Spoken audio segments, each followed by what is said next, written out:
Welcome to the show, and what a complete load of shit we've got for you tonight. I used to laugh at the idea of a woman prime minister. John, you can ask me questions if you give me notice. There's no time necessarily for manners. Doesn't give my opponents much time to run. I'm responsible for introducing the concept of MMP by accident. Potatoes. You know, they hate the system. I used to call the old culture the concrete playground. Poets in this country have always been the smart ones. I've been performing since I was born. I can smell the uranium on it as you lean closer.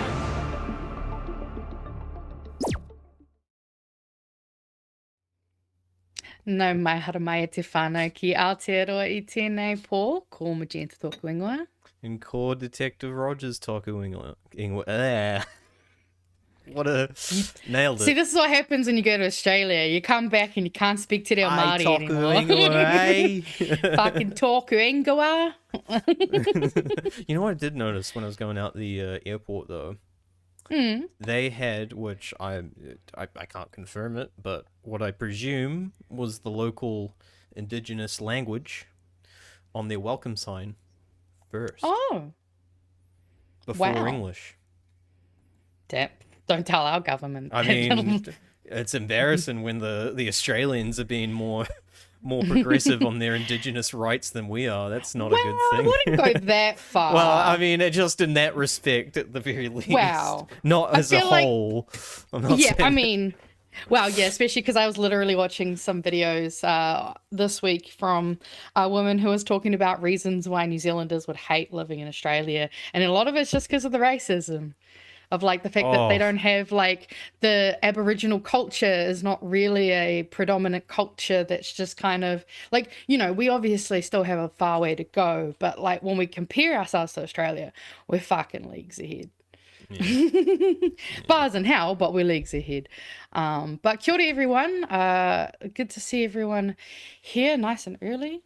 Kia ora, kia ora. Thanks for welcoming me back, Shaz. Yeah, we got our boy back in the country. So I am back in the country. I survived Australia and all the deadly yeah, bush turkeys. No. Oh yeah, fucking bush turkeys. Like I said, that was the scariest thing. I didn't care about the snakes. I love spiders, so I didn't worry about the spiders. They had gigantic spiders too. I saw the biggest like things in the trees, like these giant. Yeah, they were so cool. I was like, oh my god, they were like literally like that big. Yeah, like, nothing. Oh my god, they're like up there in the tree just chilling. Oh no, that sounds like the. I don't do creeper crawlies, eh? I don't care about. I mean, the only spider I'm worried about is the funnel web. So you know, that's the only one I worry about. But they have like a really, fairly low bite rate. You know, you just got to check your shoes and stuff.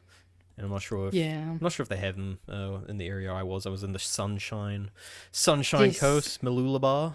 That's right. You're like an hour away from my brother. Yeah, that's just right. north of Brisbane, which was an ironic name because there wasn't that much sunshine when I was there. The rain was quite on and off. I mean, you did go in like winter, so you know. Yeah, I mean, well, it's less winter. It's more like rain season. Their winter, but their winter is nowhere near ours. It's like winter, like, you know, like Fiji, I assume, winter, like, you know, a lot of Pacific that more Islands. Subtropical. It's just, they have wet and dry season, I think. And that's it. Yeah, and this is the one where it's like, you gotta go around with a rain jacket just in case the rain comes. So, you know. Also, no, so they have bin chickens, but they also have bush turkeys. So we were having this conversation. So I was sitting, that was the thing that literally worried me the most. So I was sitting there just chilling outside, and then I hear and like a bird jumps the fence. I was like, oh my god, that's not like a dangerous bird that's going to attack me. Like oh god, what's the bird that's like really aggressive? Cassowary. Yeah, I was literally going to say the same. Shit. Yeah, I was like, please. Cassowaries I was like, please terrifying. no, please no. And then I was like, that looks like a turkey, but it's like smaller and more evil looking. And I look it up, and like, yeah, it's a native turkey called a bush turkey, and they're like protected. Yes. And I was like, shit. So even if it attacks me, I can't do shit. It's protected. Yeah, no. The sacred bush turkey must not be disturbed. Yeah. So I was really like, you know, I saw a few, you know, they seemed pretty chill. They were just chilling, you know, just around the trails and stuff. But, you know, they were the things I had my eye on the most. I was like, no, I don't know. Birds, you know, the descendants of dinosaurs. Birds can be hardcore. Yeah, exactly. You know, they'll be vicious when they can. Yeah, especially how big and just... Also, they make freaky noises. Birds can make some absolutely like nightmare fuel noises. It wasn't even like the nightmare fuel. It was just like annoying. The crows were the ones that were just like annoying the shit. It's like, can you shut up, please? You're not. I love it for you that you could sing and do your thing and you're out and free and having a good time. But your call is so fucking annoying. I'm trying to read a book here, like. I mean, that's what I guess you go to Australia to enjoy the wildlife. I guess right? you do. Which really, I didn't do much of any of that stuff. I just did fucking nothing. That was it. It was my holiday. It was like I just want to do nothing. I just want to take Honestly, a break. sometimes you need that, where you just need to like do nothing but in a different location. Yeah. So that it feels like an actual break. Exactly. Yeah. So I sat around. I read. I wrote a lot. I did a. Doing my little essay on Luxon's evangelism. Yeah. Yeah. It's no, learning a lot. In fact, I realized I got it right here. I realized I had to map a whole genealogy sort of tree of different Protestant religions. Yeah. To figure essentially. So I'm looking forward to that. I've gone episode. very in depth there. So I read a whole book on that written by a guy named Bebbington, who's written in 79, I think, who basically coined the term evangelical. Was it 89? Might have been 89. Anyway, before we were born. Before we were born, yeah. It was a very interesting read. Lots to chew on there, but yeah, I got about 16 pages, so definitely hasn't blown out as much as my my Winston Peters one. Which, yeah. God, To be fair, that man's been in politics longer than like my mum's been alive. So like, there's a lot more time and density in that one. So honestly, that makes sense. I'm hoping to have that done within the next couple of weeks, hopefully. And who knows, I might have the time because I don't know. We'll start with you. How was your week and day and all that stuff? How's that been? Oh yeah, it's been all right. Honestly, the weather's been dog shit. It's been cold. My painkillers have not been working.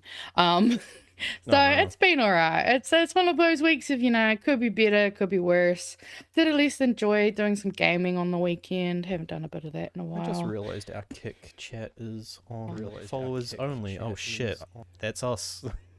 Oh, yeah, I was like, why do I hear... I didn't press anything. I didn't do that. How do I change it from not followers only? That's probably why we never get any Kick people talking. Oh, well. To be fair, you're the one who set all that one up. I did all the other ones, but you went on that one, so I have no... I actually haven't even... I probably should. I haven't actually even gone on there. I'll have to fix that. Sorry to anyone who's watching on Twitch and wants to comment. You'll have to follow us, unfortunately. You mean Kick, but yes. Sorry, Kick. Same thing. It's all the same shit. Just one's got more gamblers. That's about it. That's like the big difference between Kick and Twitch. One's got a lot of gambling. One's got more titties, I guess. I'm not sure if there's any titties on Kick. I don't know. I don't really watch Well, that's why I was kind of meaning Twitch has more titties. Oh, does Twitch have titties? Well, Maybe I gotta they go had on the Twitch whole then. big thing with the, what do you call it? The hot tub streamers. And you always have the metas where it's just scantily clad. Of course. Because sex sells, unfortunately, and we're all fucking poor, so we got to do what we got to do. I'd sell 6 if I could. I mean, hit me up. Whoa, we're getting GTA 6? Is this true? GTA That's 6 big is coming. news if true. I'll play it after I play GTA 5 finally. Yeah, I'm not really a GTA fan, but I do love the meme. I just get so annoyed, especially after long tutorials. So I'm like one of those people, like and the tutorial in GTA 5 was just so long. Every time I've ever tried to play it, I'm just like, I'm sorry, I can't be. I'm out. I'm out. Like if it's more than like 4-5 minutes, I'm just like, nah, sorry. Just chuck me in the game, please. I just want to start the game. Maybe you should like pop a riddle in before you play next Maybe time. I would if it was more accessible. I would, but unfortunately.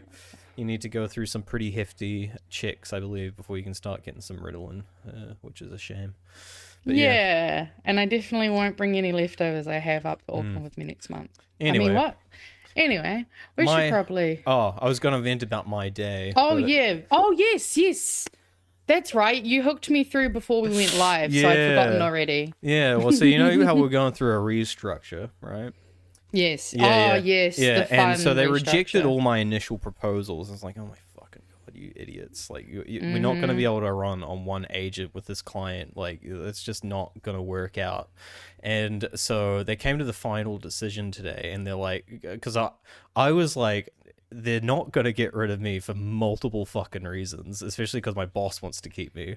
And then he came to the final decision today back from corporate, and they're like, oh, for fuck's sake, they're getting rid of you. Fucking corporate. Yeah, and I was like, oh my fucking god, are you kidding me? I was like, that is the dumbest move for so many reasons. Not just like, okay, it's slightly annoying that I'm going to have to find a new job. That's... Look, I mean, that would be my first issue. But it's like, a double-edged sword fuck because corporate. well, they've got. Here's the thing: they had to pay me out about 2 months of holiday pay on top of my redundancy, which means next month I'm gonna be getting 4 months worth of fucking pay in my paycheck. So I'm gonna get like 20k, Damn. a 20k payout. So it's honestly, I'm gonna get paid, which is gonna. So I'm kind of not like that cut off about I mean, it. at least as long as you've got enough to kind of comfortably sit there and I mean, since you do have that, because I do remember us talking about like how you've got so much holiday pay and you really do need which is why I'm like, you were supposed to be on a 2 fucking week holiday. Yes, I was initially. not I had to 1 cut my week. holiday short, which I'm kind of actually glad I didn't now, because now I'm True, getting 'cause, that yeah, extra you got week that extra paid week. out. Exactly. That was my first holiday in like over a year. So.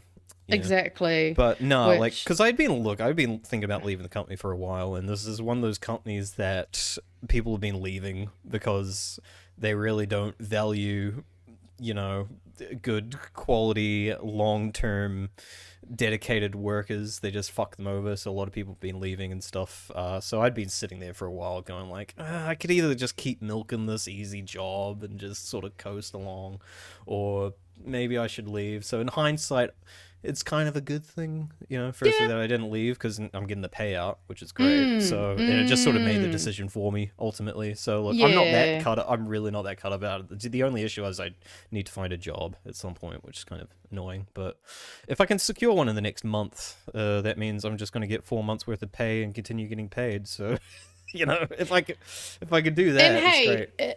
I'd say even if you could get it within 2 months, then that gives you a little bit of time to like also, have some time off work. Like you said, you have Exactly. been working so hard. Like I'm sure you wouldn't begrudge I really some won't. time to yourself. I really won't. Man, the amount of writing and work I'll be able to get done will actually be amazing. Oh god, guys, could you imagine the edited videos we'd be getting out of this guy? Fire Rogers more, please. Yeah. But no, I mean, hey, at least it seems like it's kind of the situation where you're not being left in a major lurch. This isn't going to kind of, be the borderline between poverty and homelessness vibes. So I'm at least semi-relieved. we've got Well, so the only thing that's pissing me off the most is my park.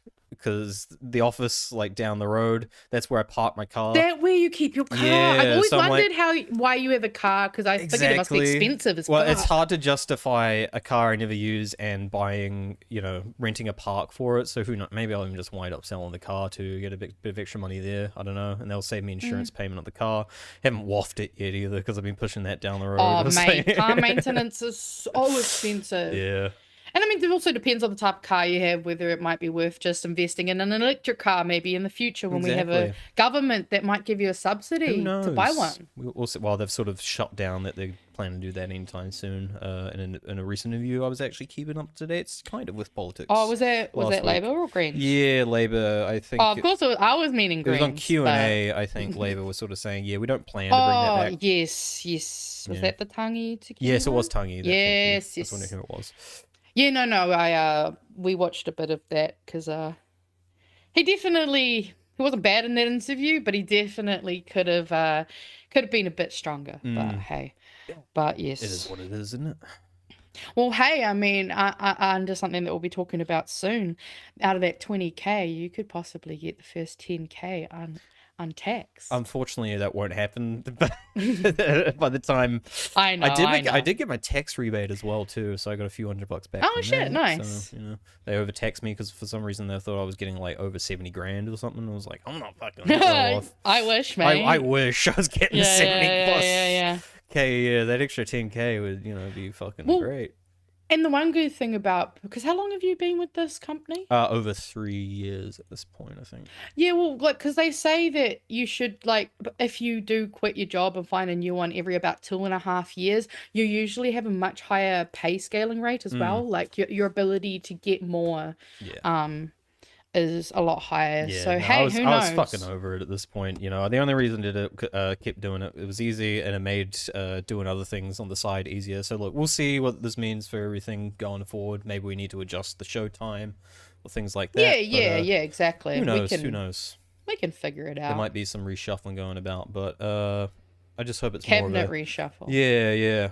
If I can get something that's early in the day, that'd be great. Then I can just finish like by 2 p.m. That would be amazing. 6 to 2, 6 to 3. That is crazy. I could not imagine wanting to work between those hours. So much. I love the early morning shift. Oh, you're crazy. That's insane.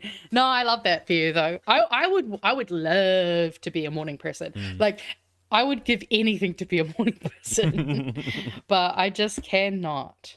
All right. Anyway, moving on. Yeah, we should probably get into play it. this We got a lot of shit. intro. That's true. Well, no, we don't play the intro yet because this isn't Good, Bad, and the Ugly first. This is just a featured story. Oh, is it? Yes, this is technically not Good, the Bad, the Ugly because I didn't really know what to put this in. So I thought you guys this is kind changed of an the doc outsider. up on me, and I didn't notice. Whoops. Yeah. So there we go. So technically, it was a good save. Fine. Fuck you. I'll try to remember to do it after. You might want to switch over. I've got it open. Oh yeah, I'm not showing you. That's why. I was like, why aren't you coming up? No. All right, there we go. But yes, do we just want to jump straight in? Yeah, so we got a few of these. One of these is actually from Friday, a bit contextual, but I think this is the one with Simeon at the end, so that's why I wanted to do my it. my favorite little man. Yeah, so let's just play this. This will give us a bit more context to the rest of the story. Tēnā tātou katoa, good evening. Brighter times are on the way. That was Christopher Luxon's message at the start of the National Party's annual conference today. The Prime Minister's rallying supporters to get out and fight for the party vote in the upcoming election. Meanwhile, one colourful National MP is calling it quits. Senior political reporter Benedict Collins was there. Well,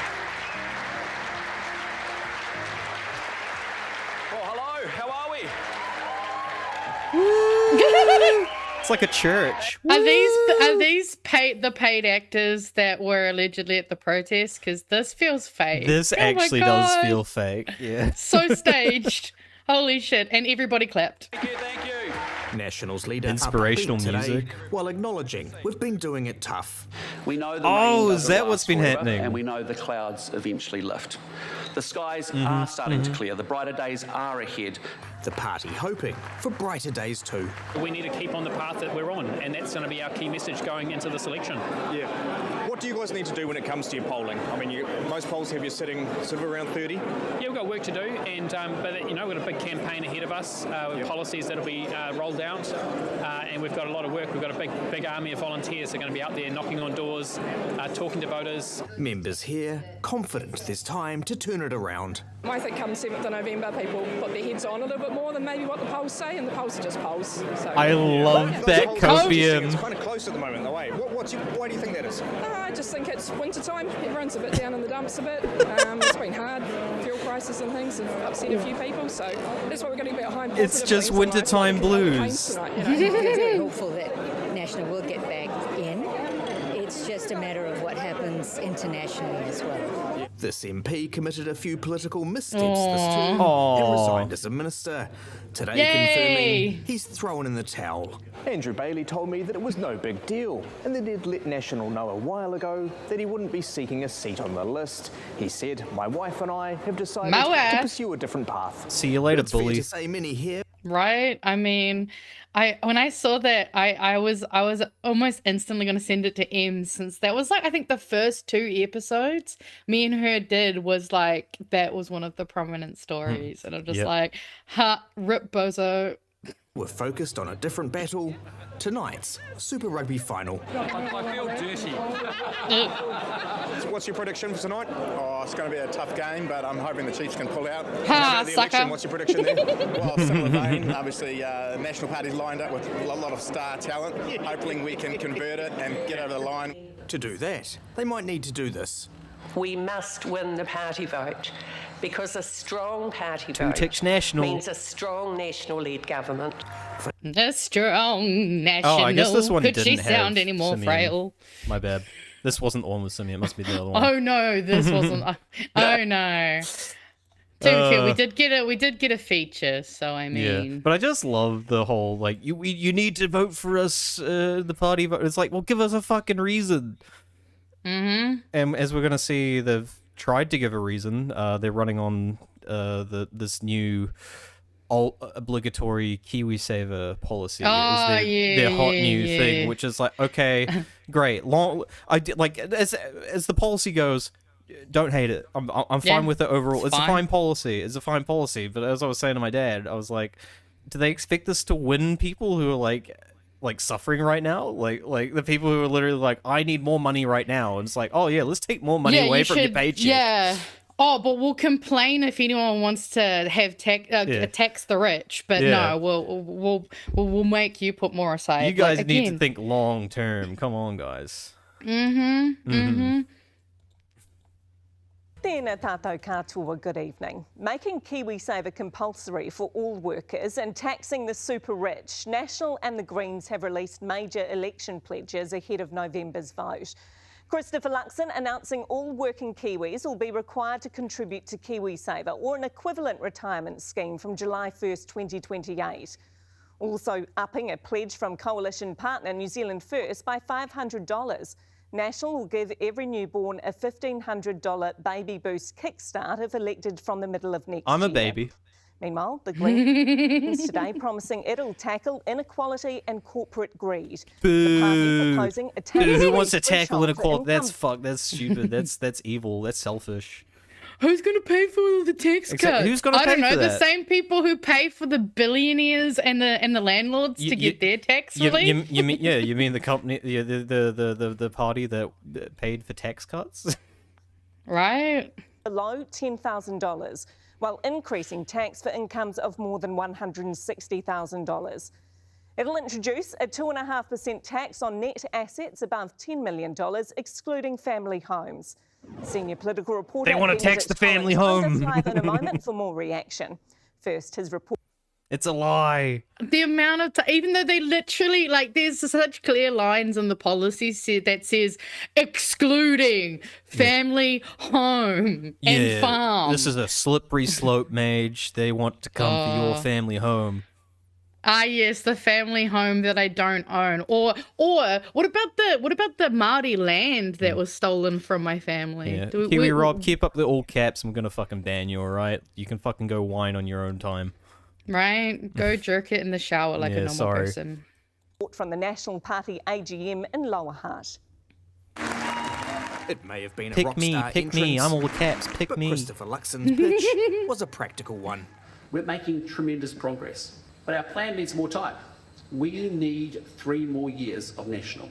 3 more years. We need 3 more years to fix this shit. So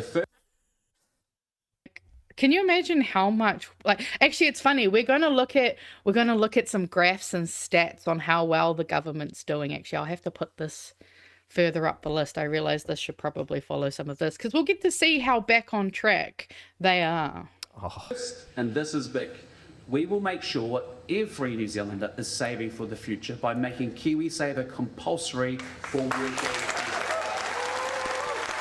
They'll also top it up while people take standing parental ovation. leave. And from the 1st of July next year, National will enrol every child born in New Zealand into KiwiSaver at birth, and then we'll back them in. What's this weird voice he's doing right now? And then what we're going to do is that we're going to go and we're going to do this. Like, what the fuck? We're going to get into some weird voices. Like, if you think this is a bad act. With a $1,500 kickstart. What is... That's his CEO lecture voice. True. Yeah. I guess we haven't been seeing as much CEO Luxon, so I guess we got to see what he got kept employed for. You got to so go long. slow and explain and be condescending. Got to All the always hand have that air of gestures. patronising. Yeah. Boost because a previous national government removed that $1,000 kickstart that they used to be. Yeah, look, I mean, I'm focused on the future. I mean, I wasn't here at that time, I fully admit that. No, we just thought that was a good amount of money, that actually when you think about someone, I think a baby born today, by the time they get to 18, that's based off, average returns, you're probably close to about $5,000 by the time they hit 18. We don't want anyone left behind. It would cost $360 million over 4 years. Labour reckons Nationals all over the show. The National Party's track record in KiwiSaver is abysmal. So their supposed boost literally just reverses the change that they made when they cut the kickstart payment. In the 70s, National famously axed a compulsory super scheme, likening it to communism. One day, the government could wind up owning literally everything. And you know what that's called, don't you? So, what's changed? This is a national party for today and a national party for the future. Oh man, sorry. Can we all just take a moment to appreciate the propaganda of the, 70s? Fucking, oh my God. Oh. You saw the standing ovation we got from our members. This is a policy whose time has come. Look, I'm really encouraged to see this positive The progression. lemmings in KiwiSaver clap policy for from us. the National Like, Party. great. Compulsion, increasing the contribution rate, support for children, and support for older people and for working mums. I think these are all really positive things. Some still have reservations about making it mandatory. That's 12% of your income that you can't use to pay down your mortgage, you can't use to invest in your small business. And it was David Seymour and Winston Peters on the receiving end of some pot shots today. One wants the heater on, the other throws the window open. One wants the rugby on, the other wants football. It's up to mum and dad to keep the peace. You know who those two kids are. I love how he talks like a child too, mum and dad. I know, that's what's like getting me. I'm like, Simeon, you can't be using this analogy right now. You know everyone thinks you're a child. Like a balding child, very clearly. But also, I think it's part of it is this microphone. What the hell is this microphone? It is coming through horribly audio-wise, but... Oh, God. Also, like, what is with National at the moment attacking the only people who will work with them in a coalition? It's very confusing. It's a good strategy. Keep it up. Smart ass. I encourage this strategy, please. You know what? Attack your coalition partners. You're right. You're right. I was surprised by that from Simeon because we've worked well together to make more medicines available. I think supposed to be people want more of friends. us working together the way we have and less of that kind of bickering. Mr. Peters got the biggest serve. Also, he's now just made David Seymour look like the reasonable adult in the room. Yuck. Yeah. Good job, Simeon. For having gone with Labour in the past. Do you want to take that risk again? No, and I don't either. You just can't trust them. They've been fighting I with each believed other for every 3 word he said years, just then. and they're It saying to New sounded Zealanders that- so I genuine. mean, yeah, but oh my God. Can you trust them? No, you cannot. He sounds like a But child we've been reading a off a strong script. government. We've been a really strong government together. We've done heaps of good things. But fuck those guys. Like, what a stupid... Like, do they genuinely think they can get in on their own? Because, like, they're dreaming. They're dreaming if they think that. Yeah. They want another 3 years to continue to do the same thing. Years in power is the prize everyone's after. Oh no, Maya Benedict. National also having a few digs at All right, their we can skip coalition this bit. partners, as we heard in your story. Yeah, no, who cares about... We're the Cool. commentators. We're giving the commentary here. Oh, yeah. It's our commentary. And we're going into another one. We may as well go right into the Greens. I mean, you got any more to say on that? Oh, actually, do we want to have a quick look at some of those? Yeah, if you got like, related national stuff, we may as well go to that actually, maybe first. we should go to that because otherwise it'll probably chop and change. Okay. Let's not jump too around heavily. too much. Yeah. I should have probably put it after that. Yeah, it's but, all right. I actually found this one later in the day. So RNZ. I know we've looked at least one of these before because they've posted these, keep like figuring out where on track they are and what the hits and misses will be. Mm-hmm. And they've done these beautiful illustrations with colors, which we love. So this. I hated when I read this and I looked at the climate and they were saying it was on track. too. I was like, Yeah, can I see the mean- numbers for this one? Or is it all just quotes from the government? Like, we're definitely going to make those targets. Yeah, that one's definitely a bit iffy. I think it's I do though. dubious. I think it's interesting that you'll note the only things that read on track or probable is crime, Mm-hmm. climate, housing, and this is just for emergency housing, and education with a probable. But then health, employment, and education are all in the danger zone, which I would argue are very important. And this is like, how are you supposed to milk the proletariat if they're not healthy enough Milk to the work, proletariat. my guy? These like, guys aren't going after the proletariat. Oh, That's communism. But yeah, as we can see, their targets of 95% patients to be admitted, discharged, or transferred from an emergency department within 6 hours is feasible. Same for people waiting less than 4 months for elective treatment is currently on track to be feasible. Yeah, this is the, what did they say? The numbers of serious. Oh wait, that's. Oh, I thought they said climate, not crime. So this is the crime one. Yeah, we've got 15% reduction in the number of children and young people with serious and persisting offending behavior. I do not like that they're attributing boot camps to this, however, because yeah, we know that that's not very helpful. Well, they haven't officially done boot camps yet anyway. Haven't they just done like a trial? I thought. I believe they've at least done some. Okay. I know. 20,000 fewer victims of assault, robbery, or sexual assault, which is the target number is 165,000. So we're so we are currently at 184,000. So we're over by about 20,000 currently. But they reckon we'll be on track. Wait, this is by January 2030 is when they're expected to hit that target. That's like a whole other election away. I mean, that's why they're being honest. They need 1 more year, one more term. 3 more years of national. See? Well, technically they'd have to, they'd have to have that because there's no way they could get. We've got employment, 50,000 fewer people on job seeker support benefit. What are we at currently? Actual. Wait, this is 200. This is people on job seeker. Is it going? Yes. Okay, yes, they're going up.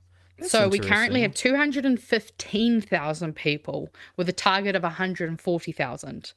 And yeah, again, not predicted to hit that until the end of 2029. I mean, this is like a very similar dip right now that they'd have just after 2025 there, it looks like. So, I mean, who knows which way it's going, but I'm seeing a trend at the moment. Mhm.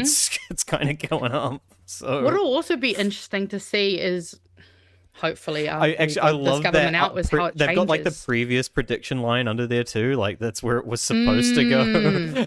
It's like, Well, yeah, okay. So when were they supposed to get there? Original estimate was March of. Okay, it's not much fucking better, really. these March guys are great. 2029. So So good. they're so successful. No lies here. Right. They come out 2024. This is our prediction. Ooh, yeah, we didn't quite meet Yeah. that target. We've kind of gone completely the opposite direction. We set it for quite far away, and we got even further away. Good But that's job, not guys. lying. That's just, the economy is that bad. It was worse than they predicted. In fact, it's the RSB's fault, actually, for not being more upfront with their numbers, I think you'll find. Yes. RSB's fault. What have we got here? The current target. We've currently got 68% of attendance, which is a pretty fucking low. It was. 60. Oh, that's 69% in term 1. Sorry, it was just off. What do you What do you class as a family farm if your parents own 2 farms because your parents are broken up? Well, if they're broken up, I'll have They're you find two different it's family 2 different farms. families, okay? Just So- use your brain properly instead of Jesus. just trying to jump to the propaganda and buying into fallacies. Maybe just actually think for a minute. No, but I define a family as a man and a woman, thank you, so... Cool. I mean, also, like, we also have to acknowledge that, like, it's they get the first one free. Everybody gets one.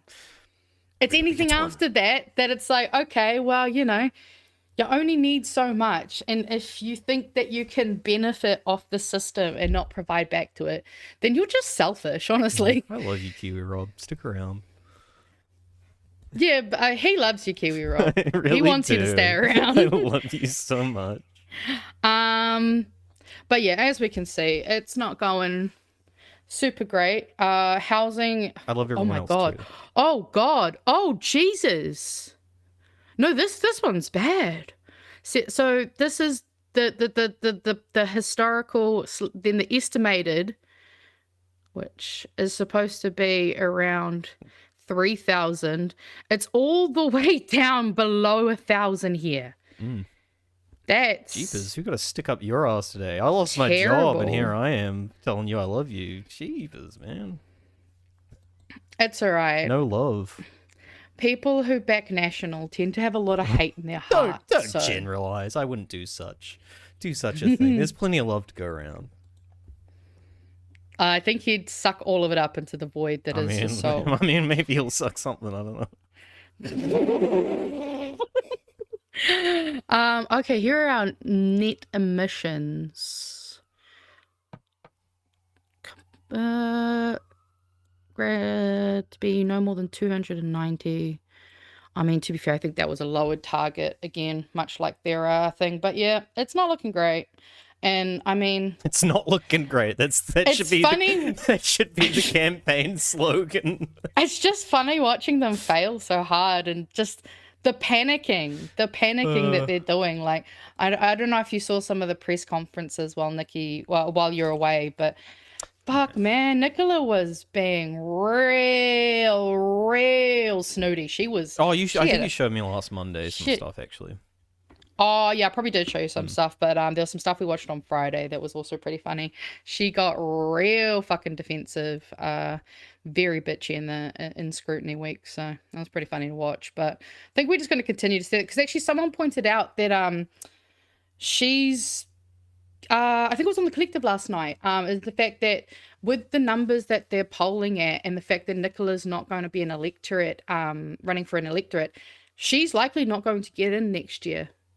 Ooh. Because I don't believe she's high enough on the list to get in but people love at the her. current polling numbers. So I think that's partially adding to her panic because I think she knows that this is the end of her run. She's like, I've got to fulfill my Ruth Richardson evolution before the end of this. No, but she's got to replace Luxon. That's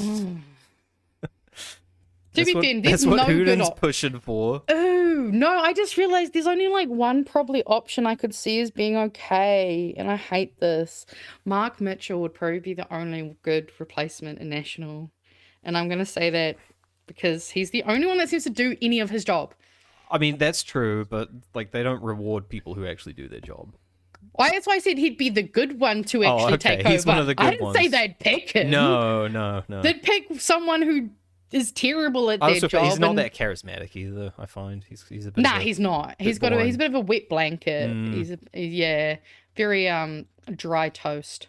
But let's jump into some more exciting policy. Yay! Because I am here for extraordinary change. Let's bring on the revolution. Yeah. Right? And we're not even asking to behead anyone, all right? This is a reasonable request. That's another. I need that as a campaign slogan too, please.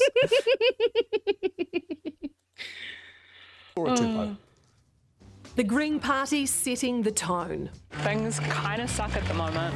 Party leaders say times are tough. Essentials like milk, bread, heating your home feel like luxuries. Cue their new tax policy. It's time for the super rich to pay their damn taxes. Yes. Big corporations pay up. The Greens won't touch the family home, but will introduce a 2.5% tax. Sorry, I'm just going to repeat that. They will not touch the family home. All right? Okay, cool.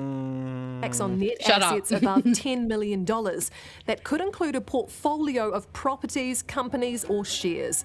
There's also a 33% tax on assets and gifts you get over $1 million, including inheritance. Again, the family home or farm are exempt. We will tackle corporate greed to level the playing field for our small and medium businesses by returning the corporate tax rate to pre-2008 levels to 33% for the 0.7% of biggest corporations. Landlords will no longer be able to claim back interest spent on investment properties. Foreign-owned banks will pay a levy like in Australia, and big tech such as Google and Facebook will pay a 5% withholding tax on profits sent offshore. Yes! There are lots of bits, right? but there's no appetite to add to the one new targeted capital gains tax they've announced.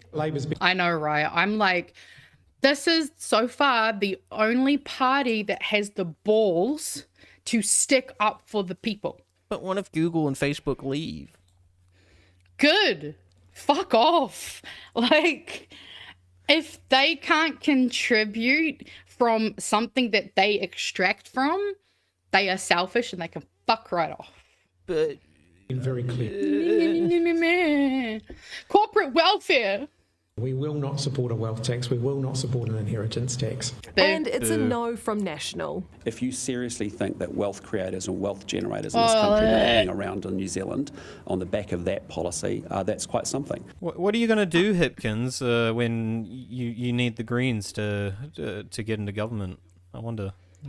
I mean, also, if the only reason you are creating a business is purely to make profits and is not to provide for the communities that you live within, you're a selfish piece of shit. Like, we need to have, I think, higher standards and morals in terms of, like, what kind of treatment do we allow them to literally mistreat us with our own money? Yeah. Yeah, like, and I'm ridiculous. not saying like Chippy should be getting there going, look, yep, we'll do their fucking policy 100%. If we go into coalition, like, but you need to leave some room open for negotiation and compromise. Like, don't be a freaking idiot. You're not going to be getting like 50% of the vote.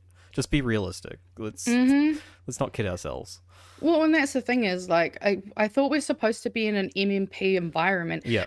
But we've still got this first past the post mindset of it's like you got to pick one or the other. It's like, no, how about I pick who I think would be a good team? Yeah. I think Labour, Greens would be a great team. Like, it's not that hard. Do we have differences in opinions? Absolutely.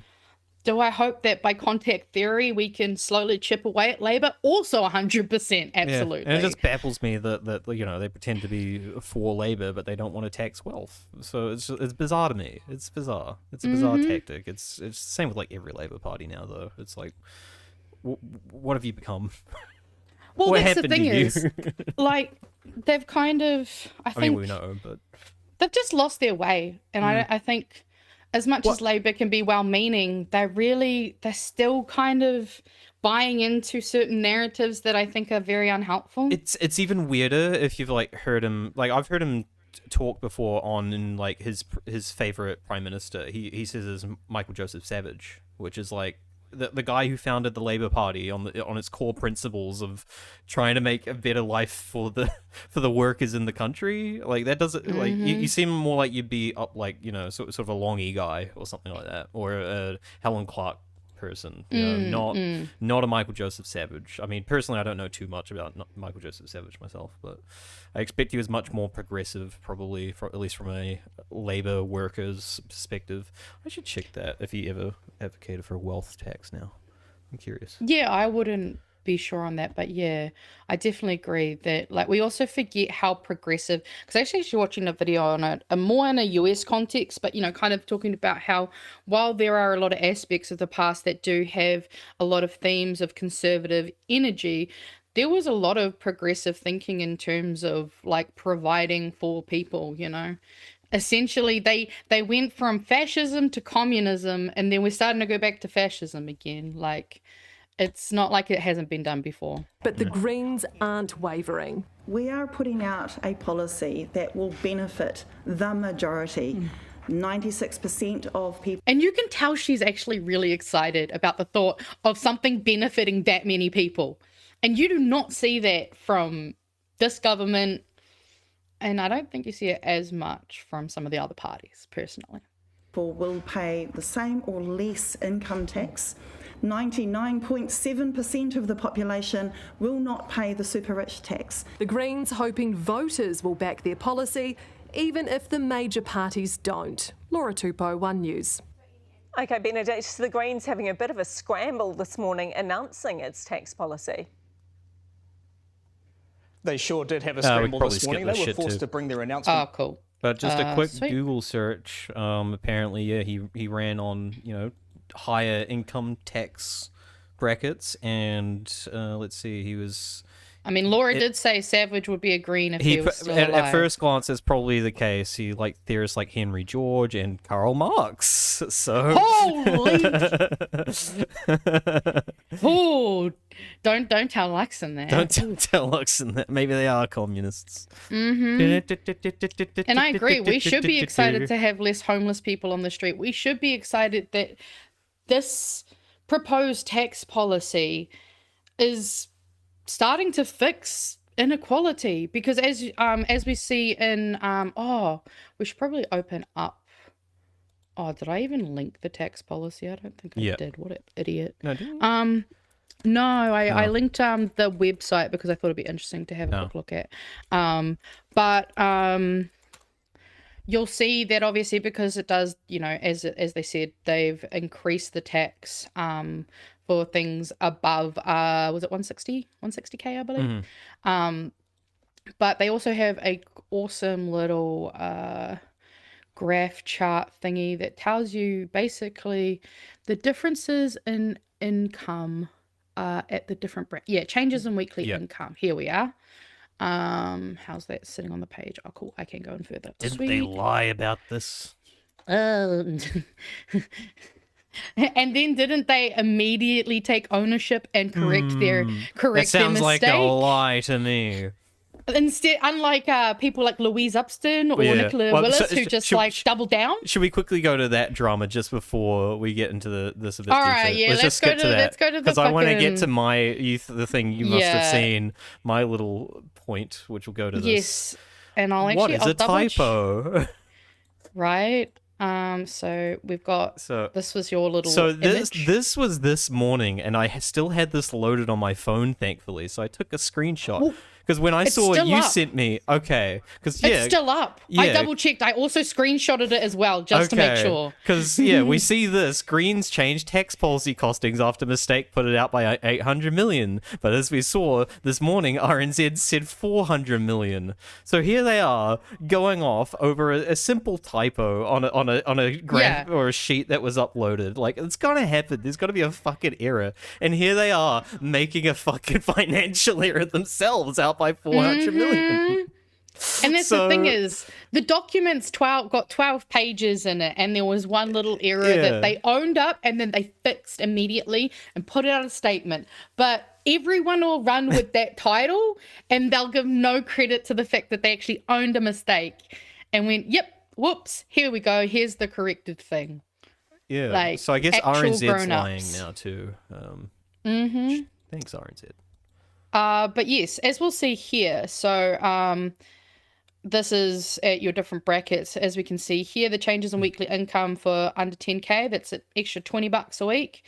Then we go to $27 a week for 40k, $11 for 70, 10 for 90, 4 for 150, and then above that you lose $20 a week, $66 a week, and at the highest possible income you could earn, you'll lose a mere $181 a week, which seems pretty reasonable to me.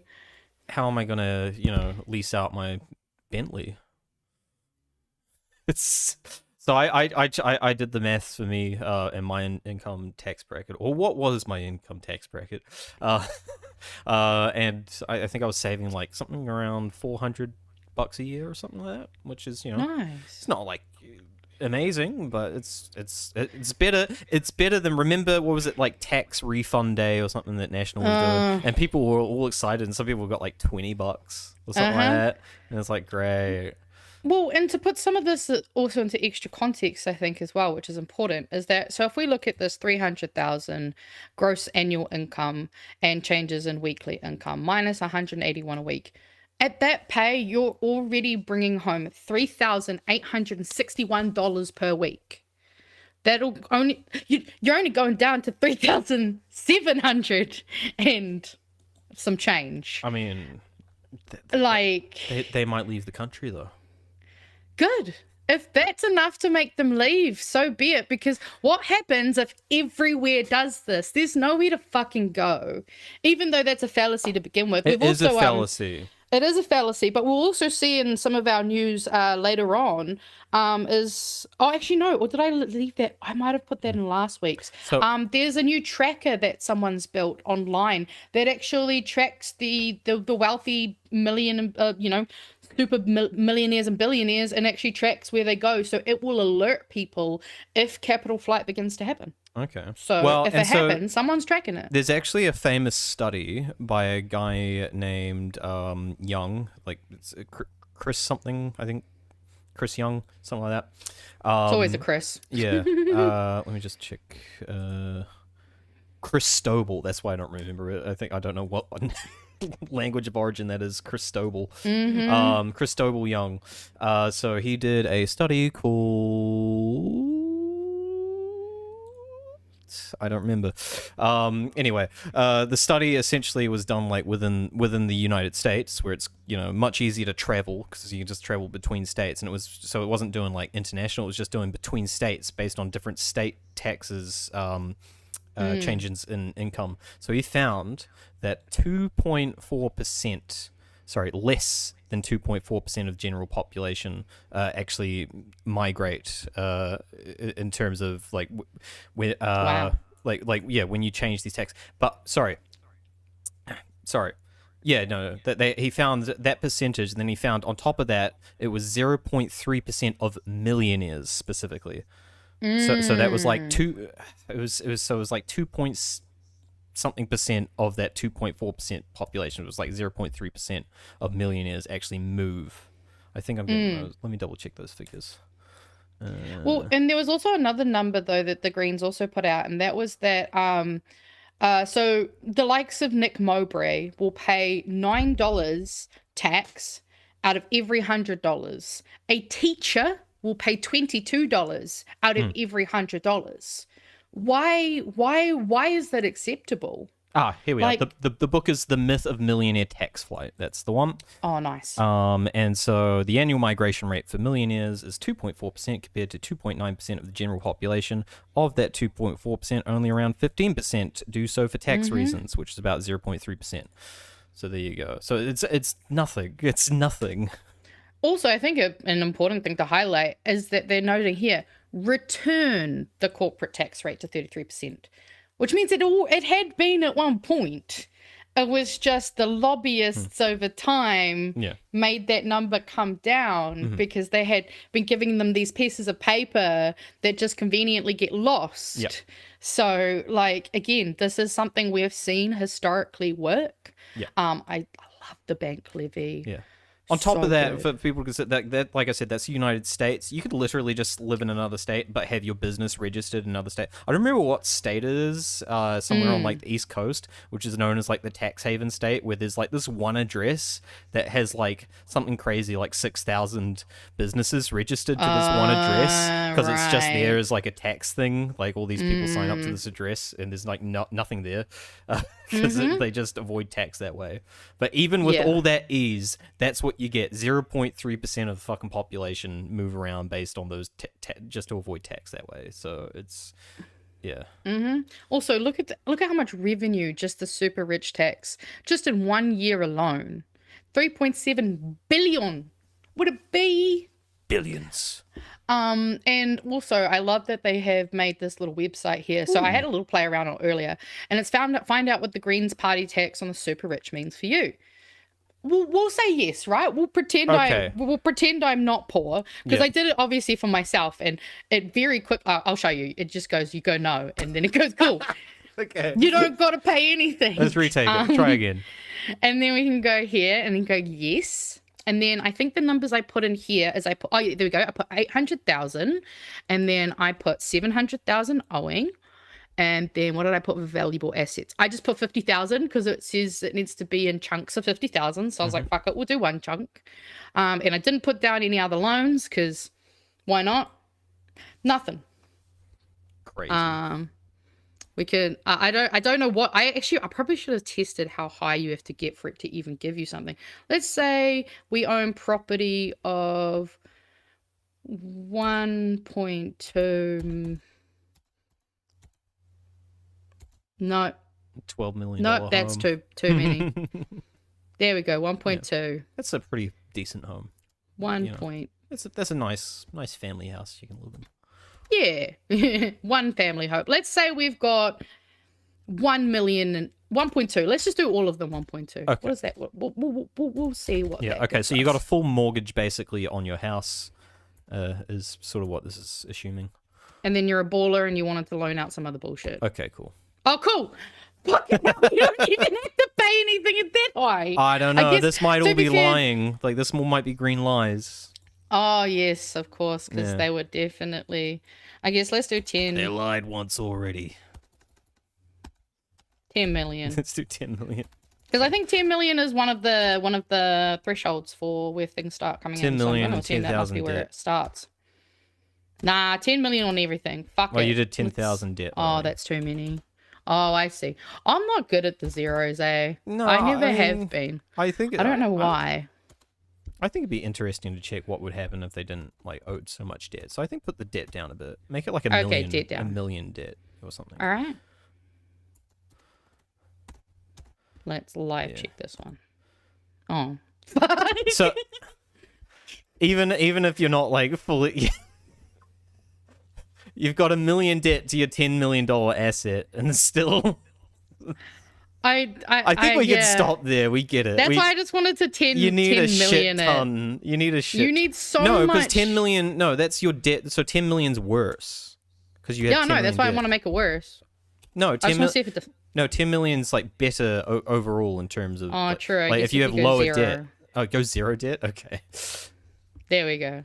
Let's see if this one does it. No, I give up. No debt, $10 million asset. You have to have so much money. So much money. I wish if I had you- a $10 million home. Right.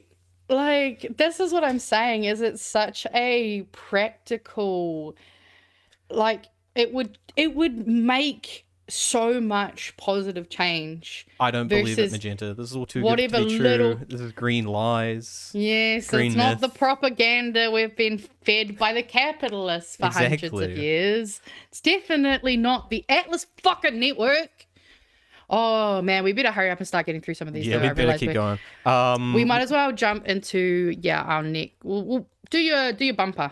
Oh, okay. We don't want to do Ryan Bridge. Oh wait, there was more. Yeah, don't do the Chloe one, but we'll do Oh. Ryan Bridge. Oh yeah, I didn't like this one. You didn't like this one? I started watching it and then I stopped watching it. Let's quickly do it. The super rich tax will see net Oh, it's fucking 8 minutes. of $10 million Yeah. taxed annually at 2.5%. Family home wages. You know what? Skip exempt. to like As for income tax, anything less sort of halfway through. How about that? All right. Let's cut it in half. Yeah. Yeah. Less Or- Ryan Bridge is better.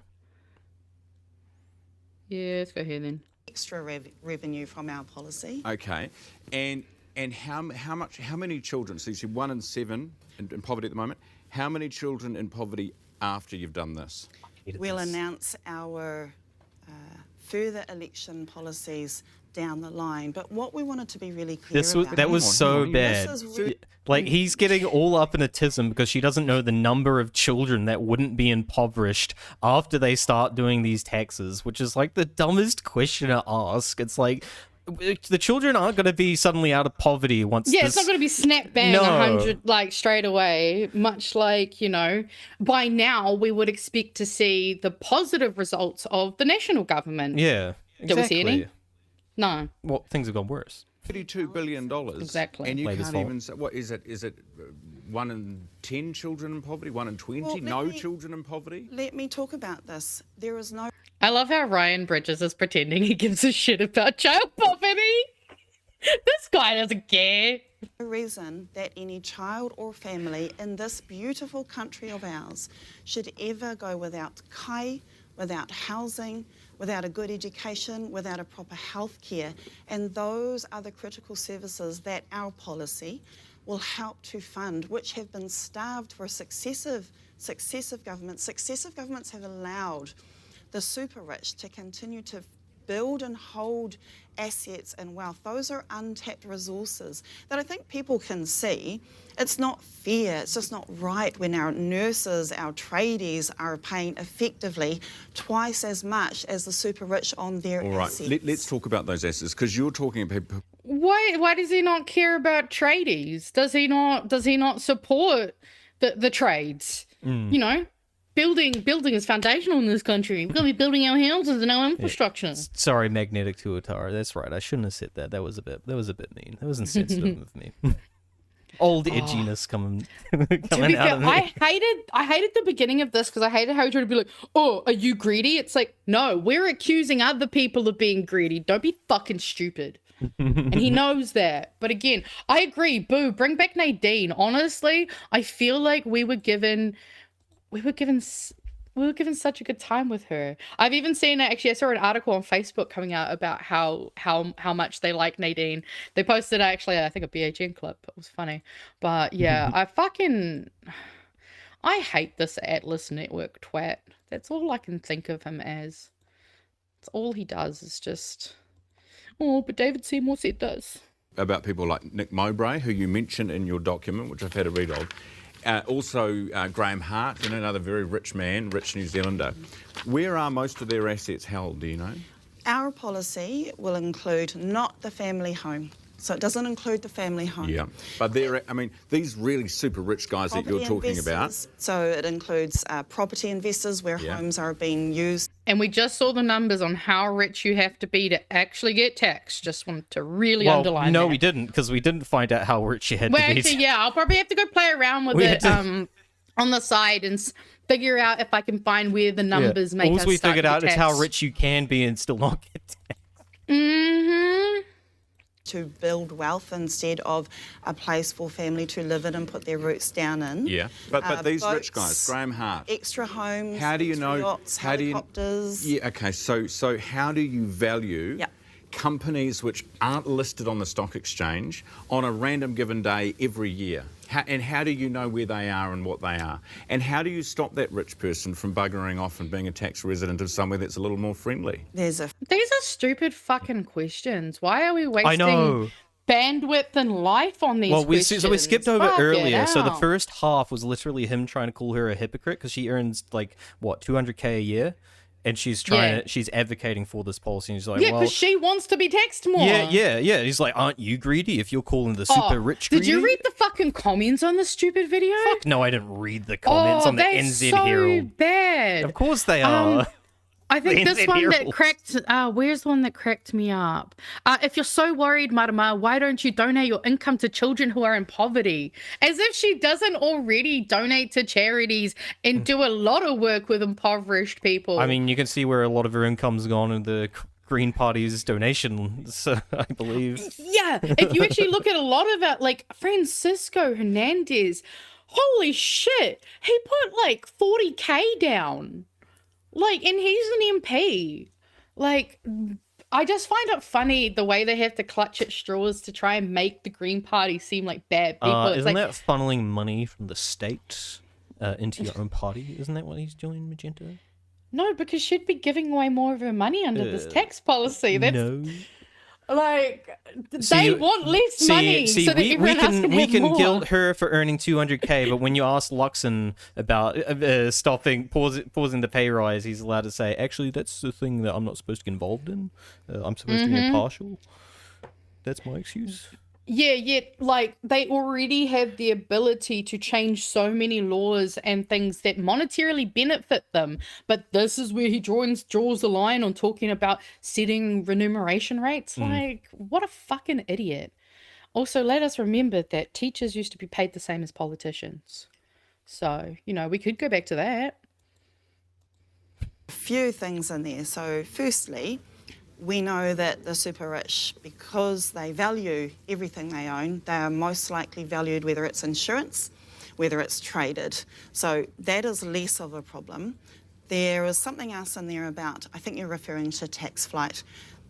Aotearoa is so much more than just a tax haven for the super rich. We are arts and culture, we are incredible oceans and beautiful native forests, we are comedy and beautiful warm people. If the super rich want to leave, that's sad for them. But we have built in a change of behaviour. We've taken account for that. If the billionaires are gone, then no one's paying that tax. So, But, oh no, imagine if we didn't have billionaires. That would be the craziest thing in the world. That would be horrible. What do billionaires actually provide Suddenly us there'd be with? all this property up for grabs. Could you imagine? That would suck. Also, I love how I only just noticed it here in the chat. The chat also pointed out that the IRD is what Ryan's questions are. It's just, how does the IRD work? I don't know, Ryan. Educate yourself. Well, because he's saying how would a key question he was trying to ask was like, how would they know? The IRD already proved they came out in 2023 with their report. With the 311 wealthiest families were hiding I don't remember just a shit ton of money. I don't remember the number off the top of my head. It's they hold more wealth than 98% of New Zealand. Okay, I believe something like that. Doc here. Chloe quotes it all the time. It's why I know the 311 families. Okay, so now 49% of all household wealth in New Zealand, the wealthiest 150 individuals, own more than half. More than half. More than half. Oh, here's another thing, because you brought up teachers before. Insane. So in comparison to multi-millionaires paying about roughly $9 out of every $100, standard teacher pays $22 out of every $100. So, Yep. I was reading that while you were busy looking something else up. Okay. I think you just didn't pay attention. It's fine. The people saw it. And by the way, we have examples of places that have done these kinds of wealth taxes, and they have not had the same incidence of capital flight. Switzerland, Norway, Spain, all of them do it. Okay? And they have not had problems with all the fucking billionaires fucking off. Yep. It's almost like the billionaires have paid people lots of money in different places to just make that a thing, like a narrative. It's we've got data to prove against it, and only narratives. Spain, they called it a solidarity tax, and you know what? It wasn't even that high. It was fortunes over 3 million, which I believe these guys just raised it from 2 million to 10 million or something like that. Yeah, as is 10. Yeah. Which is that's euros too, so that's probably a bit higher. Yeah, but still, because I mean, there is also research. I'd have to find the paper again, but basically, they were looking at at what accumulation of wealth point does your quality of life stop going up, because you can only get, and $10 million was where quality of life caps out. Because when you've got that much fucking money, that's so much money. It's so much money. And I think, I'm just sick of all the Anyway, let's move on. Let's stop listening to this guy. I'm done. We are going That means we can finally go into the bumper. We're finally into the good, the bad, and the ugly. Fuck, that took a while. Oh my goodness, it did take a while. This is going to be a very short show. Ugh.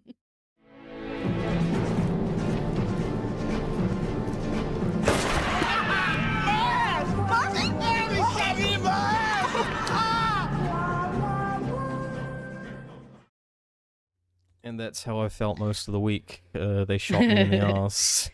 Yep, they really did. So this is just a quick little bit of news that I personally wanted to include, because I met the Lotto man a lot when I was a kid, because his child used to go to my school. And this crazy headline came up. So Aotearoa entertainer and ex-Lotto presenter Russell Harrison admits Comanchero's money laundering scheme. And if you don't know who the Lotto man is, maybe you do now.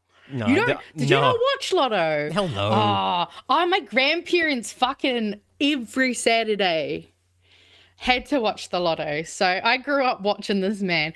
And so it turns out he had name suppression. But he hauled hundreds of thousands of dollars worth of gold bars to Turkey at the behest of the Comancheros, which just sounds almost like a fake story. But I just wanted to include it because it's just so crazy to think that, as a little kid, I remember getting his autograph. It sounds like it needs to be a movie or something. I know. And because, apparently it was him and I believe 3 co-defendants, which...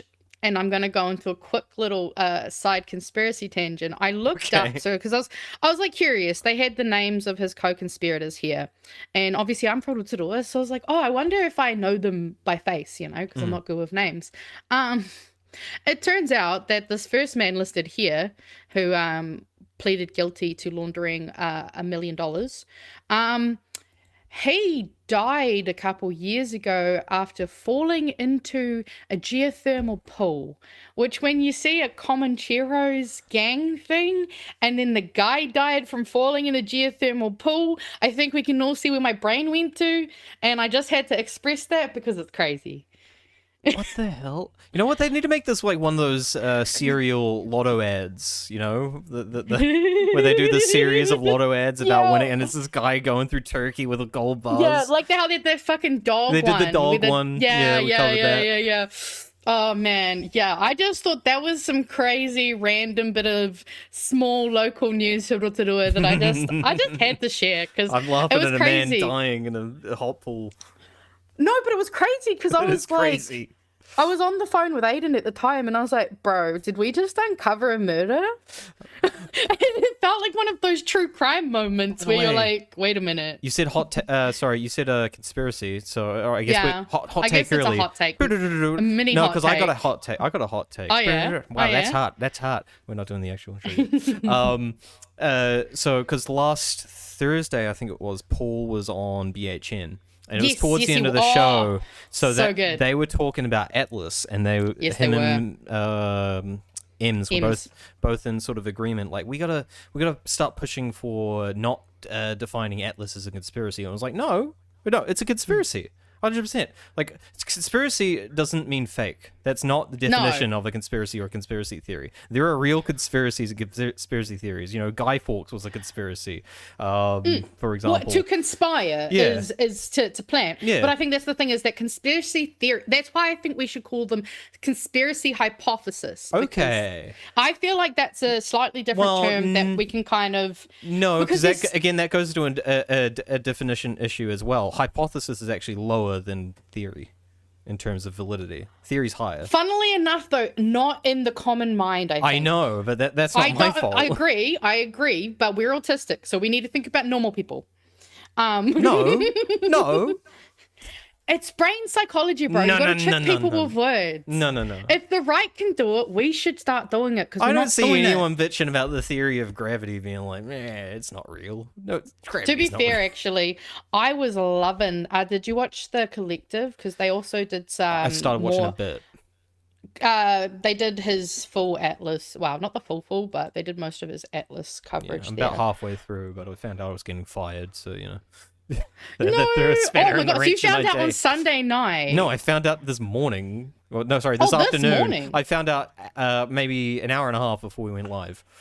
Jesus fucking Christ! Yeah, that's insane. Okay, well, I'm assuming you didn't, because there is a quick video we can watch from some heated debates at Scrutiny Week with Potaka and Chloe. If you want to jump back to the Greens.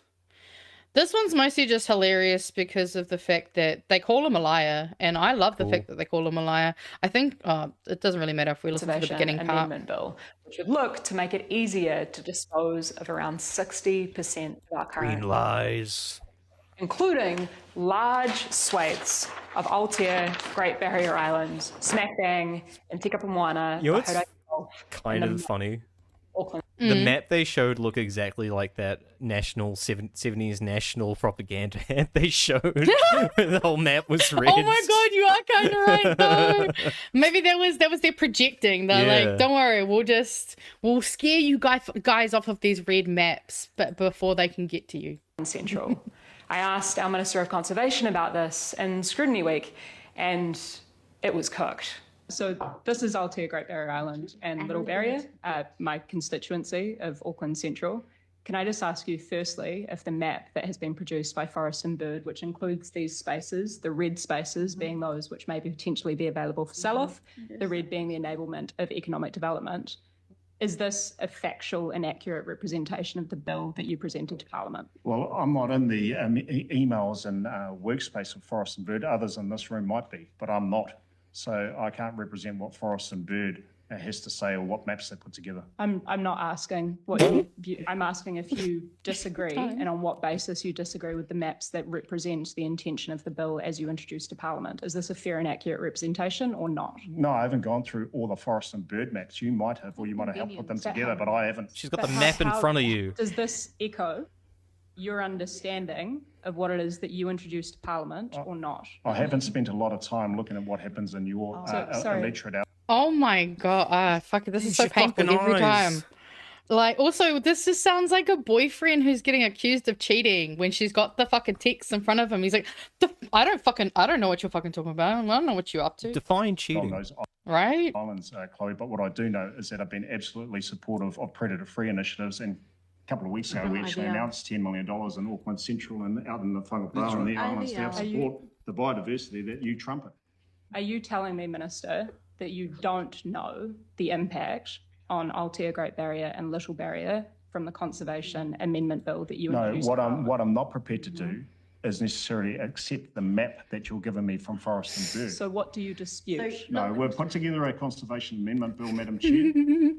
Others can submit on it. That's the democratic process. But I'm not going to buy into the scandalous and mischievous assertions that we are going to sell off 60% of the estate or up to 60% of the estate. And I'd really enjoy and appreciate if members had actually read the Conservation Amendment Bill before exaggerating about its potential impacts. Minister, we're going to move on because for... you've had the answer from the Minister and we're just traversing the same territory. Look, Rachel's got a supplementary on this and then we're going to move on.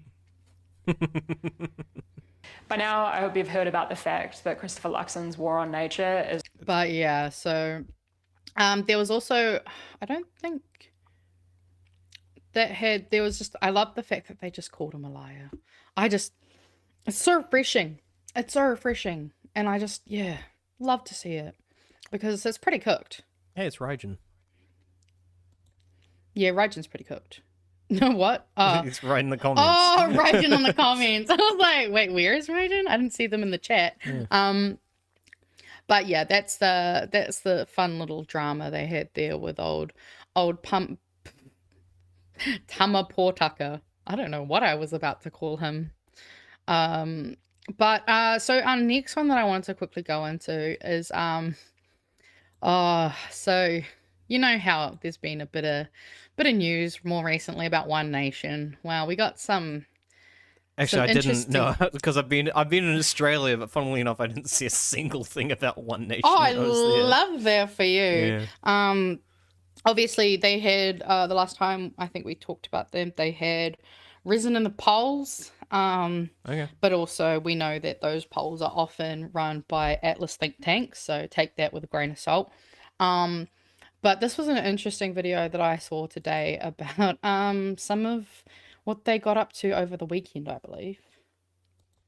We should be watching right now. It's this clip and the entire speech that Gina Reinhardt gave at the National Bush Summit last Thursday, where she talks about giving Queensland Islands to Elon Musk and allowing Israel to use Townsville as a base for making Israeli weapons. Townsville made important history years ago as a Navy base at Townsville, helping defend our country in World War II. I understand, and of course also aircraft facilities and of course. I understand many veteran families still live in this area.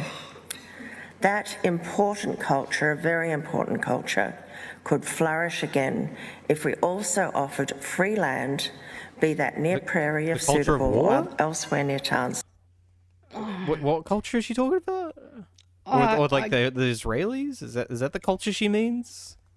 I don't think she knows what she fucking means, considering it's stammering out like yeah, the World War II culture where we yeah, I think it's more the conservative like MAGA culture vibes of just that, because very much like also I did some double checking because I was pretty sure I knew that there was already connections, but One Nation's obviously heavily influenced through Atlas. In fact, I got life was never better than World War II. In 2018, Hanson's One Nation party was secretly filmed by Al Jazeera in a Washington meeting, pitching to Koch Industries, or Koch, however you're supposed to pronounce that, K-O-C-H. Oh, okay, not like Coca-Cola, the Koch brothers. No, the Koch brothers. To Koch Industries for funding, what you can do to help us, and it's going to go down to money at the end of the day. We can change the voting system in our country, the way people operate, if we've got the money to do it. She's also been obviously linked to several Atlas Network affiliates, such as the Institute of Public Affairs, the Conservative Political Action Conference, or CPAC, and other funding streams that are all obviously Atlas related. And I think, like Marx has said somewhere in here about it, the polling is, most of this polling has been astroturfed as a way to kind of, it's the same way with the AI bots. They make it look like there's more right-wingers online. They feed into narratives. It's all this very much. Yeah, that's left-wing cope, you know. Why would all the tech, how would all these tech billionaires get bots on their side? What? Right? That makes sense. I know. For the Israelis and transport here for their skilled people, immediate families and equipment, and encourage the Israelis to develop and build their advanced war drones and or other advances in defence. Pauline Hanson and her biggest backer are not Australia first. They're not fighting for the individual rights and freedoms of Aussies. They're not against global agendas. They're an extension of it. This is an exact example of how this happens. They are about expanding the wealth of billionaires and trillionaires and giving Australian resources and land away for free to further their own interests. If there is one video that everyone in Australia should be watching right now, the same thing. It's this clip. And we've just done like the same story twice, just for like 2 different countries. Unfortunately, but yeah, just that. I mean, at least they're being very. But there's very no global agenda. Nah, there's definitely not been coordinated efforts over a long period of time that's been funded by, you know, generational wealth. Let's just get rid of the land. It's worthless, you know. That's not valuable. We can just get more land. Just do what the Dutch did. Yeah, I love how she's just proposing giving away all this land. Like, how about you give the fucking land back before you even consider? To be fair, Australia's got a shit ton. Just give away the shitty desert land. Let them live in the middle of the red desert or whatever it's called. Yeah, I fucking hate By giving you a Pauline nice Hanson. coastal area. That's the good bit. Right. With these videos, do we want to watch each one in a row? It says edit these question marks, so I wasn't sure. Yeah, well, I didn't get time for that because, you know. That's fine. Life. Yeah, you got fired. No one's going to blame you for, sorry, you got made redundant. That's technically different. Yes, it was a corporate restructure, so yes, officially they went through the consultation period and all that stuff, so...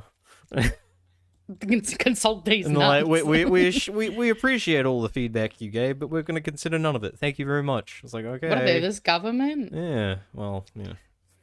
But yeah, do you want to just watch one of them then? Or is there we can probably fit. Just, all right. just do the jump in. Yeah, we know what's going on. We can stop it if we need to, but sweet. Just to give us the flavor of what happened throughout the weekend. As we know, the peace deal was happening on Friday. Yeah. Is it still happening? I gave up paying attention. We'll find out. All right. I just X'd to doubt the whole thing. Talks planned between the United States and Iran to begin implementing a peace agreement will no longer take place now, according to the Swiss Foreign Ministry. The announcement comes after the US Vice President pulled out of a trip to meet Iranian negotiators. Pussy. Meanwhile, JD Vance has been publicly defending the deal as criticism of it mounts. Edo Driscoll reports. It's a terrible deal. America's president presenting medals of honor to combat veterans. More like presenting his whole asshole to let them fuck the country. I give it to myself. I want to give it to myself. I couldn't do it, and I couldn't find. I bet he would want to give it to himself. Sorry, at least he's honest, you know. And anything where I was actually worthy. Critics of his Iran deal may agree. Everyone who bought Trump's book, The Art of the Deal, or to ask him for a refund, because what Trump has done in Iran is the art of the disaster. Wow. This was Donald Trump's position 3 months ago. In the document he signed yesterday, no mention of regime change, nothing on Iran's support for allies deemed terrorists like Hezbollah, work on nuclear limits, kicks down the road, and access to hundreds of billions of dollars, albeit conditional on good behavior. Giving billions of dollars to theocratic lunatics who want to murder us is an exceptionally bad idea. Ugh. The job of defending it to... Did you see that Ted Cruz is on the Peter Thiel list? Did you hear about the Peter Thiel list? I mean, Oh. yeah, what was the Peter Thiel list? Hold up. Okay, so he had, I believe Middle Earth Marxist referenced it earlier in the chat. I believe it's like a discourse group. It's basically a private group that he would go, dialogue. Thank you, Marxist. You're the best. The dialogue group. And basically, they had like their own website and stuff.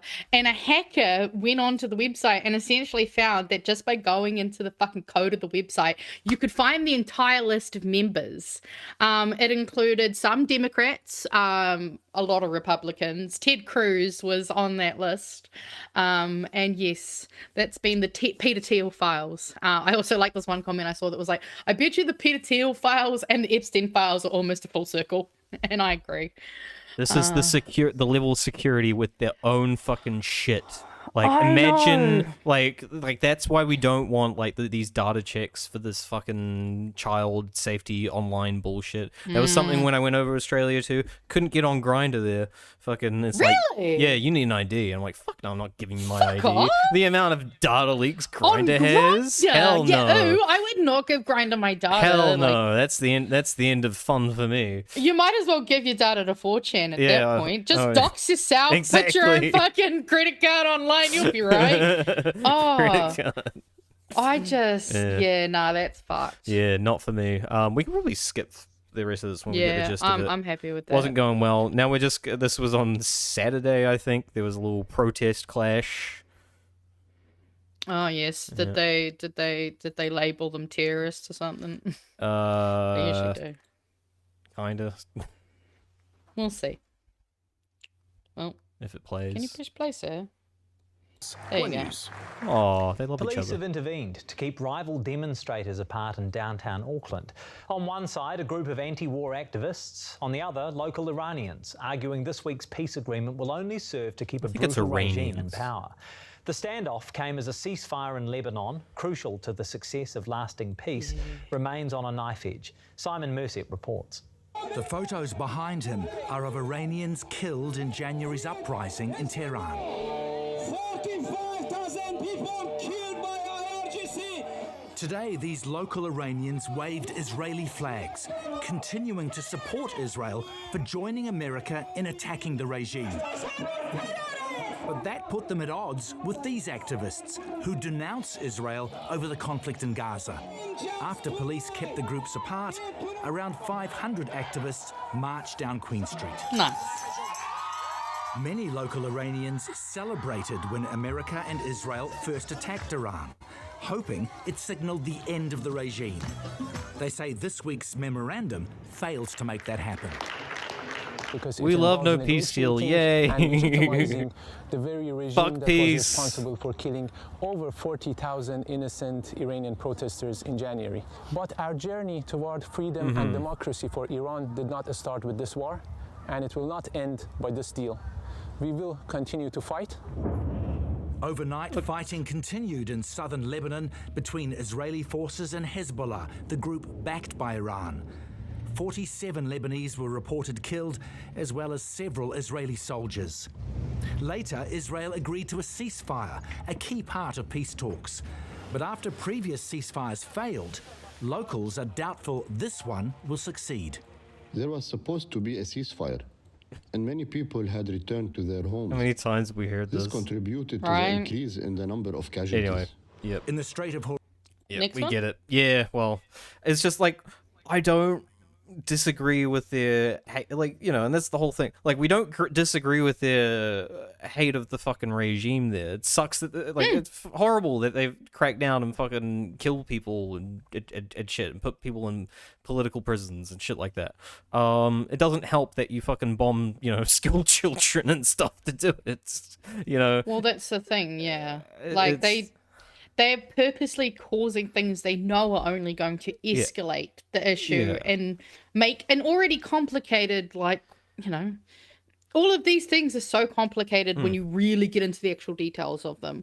But very heavy form of cognitive dissonance where you're just focusing on the wrongs of one side as opposed to the wrongs of either. And it's like, hey, this bad justifies the other bad, you know? It's like, I feel it's difficult. I was just so confused. I was looking at them. That's why I was so confused in the beginning. I was like, Iran flag, Israel flag. What? Well, it's like the old brain. imperial flag too, I believe. Yeah. Which has got its own weight behind it. So. All right, are we jumping into the next one, or do we want to just go We on could to the almost next just thing? skip it. Like, we fucking get it. Like, Actually, I think I saw a great comment. Hold on. Appendix. Iran walked out of talks as Trump threatened Iran over Lebanon. yeah, and that was it. That's essentially what this last one was going to go. So we don't even have to watch it. So yeah, essentially, thank you. it's Thank you for the confirmed now summary. that the peace deal ain't happening. Which is no surprise to anyone. That's what I was at saying. all. Like when I saw it last week and everyone was celebrating, I was like, let's wait like 3-4 days. Let's see what happens. See if this holds, because it probably won't. Well, I mean, also, I think this is a good point. If Trump announces anything on a Friday, it's to manipulate the stock market. Yeah. Like, that's why nothing ever fucking holds water at all. Yeah. And why, when I saw that to begin with, I was like, oh, yeah, sure, okay, all right. I guess if we're actually getting a ceasefire or peace deal or whatever it is this time. Who knows? Maybe next week we'll have one. Now we're jumping into South Dunedin. Yeah, so this is an interesting one. My parents were complaining about this. They saw it because they had a property there. Well, I actually think Chewy was explaining some of this to me when I went down to Dunedin last time, about how they put all the poor people in the very low at-risk areas of flooding. Well, it's a very interesting story, I think, especially being from this area. I'm a South D boy. Walk away from the job. That Kia plans to demolish more than 1,000 buildings on flood-prone land in South Dunedin have left some residents fearing their properties are now devalued. Despite council reassurances of a fair deal for those bought out, those determined to stay say demolition isn't the answer. Dunedin reporter Sam Ollie has more. Lynn Newell retired in South Dunedin. She loves the sun and flat land for easy walking as she ages. I've got a beautiful property that I've spent a long time getting to warm, cosy, insulated everything. But on new council maps, it's an area likely for demolition, and now I think it's that's absolutely worth probably the best bit about this area, because it's so flat and there's like no hills around you. You get great sun like all day. So, you know, for that kind of lifestyle, it's actually great. You can just sit there in the sun. There's not too much shade. So, especially... Well, yeah, because I did notice that in some of the places, that with all the hills and very stuff. Very hilly. A lot like Wellington. If you're on the wrong side of the hill, you're going to lose that evening sun or the morning sun. Yeah. It's like one or the other, and so. I think Chu was also saying that all the students get put in the cold, dark spots. Yeah. Which I'm sure that'll help with them with their studies. Yep. Stormwater Action Group that wanted more investment in pipes instead. Not just the sewage, but the stormwater itself floods into our properties. The council's 3 options planned for consultation next month remove between 1,100 and 1,700 buildings, most within 25 years, to put in combinations of wetlands, pipes and pumps, canals, parks and raised So that's land. kind of funny if you know the history of the area. It was all swampland once. So this is literally built on swampland. Now we're like, let's turn it back into a swamp. I know, right? It's almost like nature already knew what needed to be there. Yeah. And humans went, why don't I just do whatever I want? Yeah. It's the same way here in Wellington. A lot of those floods we saw not that long ago are in places that used to be like rivers and swamps. Crazy. That other councils can look at. Some homes in South Dunedin are just half a metre above sea level, $425,000, the average price. We also have to remember a lot of the housing down in South Dunedin is very old. In the next 25, 50, 100 years, it's 100% going to be reaching the end of its life. The council wanting to offer market value to residents. They will be treated fairly. There is an obligation upon the council to try and negotiate a negotiated settlement first. If that's not possible, then we defer to the Public Works Act. And for housing in areas marked to stay. If you've got something for sale at the moment, there might be a little bit of drop-off in interest. That will come back once people realise that actually there is a plan to make South Dunedin even better Sticking with the status quo also means insurance will become increasingly out of reach. We've heard that some sales completely have fallen over because they couldn't get insurance, and then some older people on a fixed income have struggled to keep up with insurance payments currently because they've just skyrocketed so much with the hazards down in the South Dunedin. Anything that you do to reduce risk has got to be a positive contribution to insurance premiums and also to the availability of insurance. To try avoid residents going through this again, all 3 council plans include new builds elsewhere on higher land. And I know some community already, they're feeling not listened to, but it's a really, the consultation's just beginning again. Though some deciding already they oppose all 3 council options. Sam Ollie, One News. Yeah, really interesting, I think, that story, like, especially because they are giving them quite a few options and avenues to explore, and as the resident said, she wasn't happy with any of them. She just wants them to fix the drainage and the piping. As we've seen, that's a huge investment that will cost a lot of money, and ultimately with the level these things are above sea level, that's long term not sustainable anyway. Like, given long enough, they're going to be underwater regardless, as we know. With how sea levels are rising, it's probably not really that much of a long-term strategy. So, you're muted, by the way.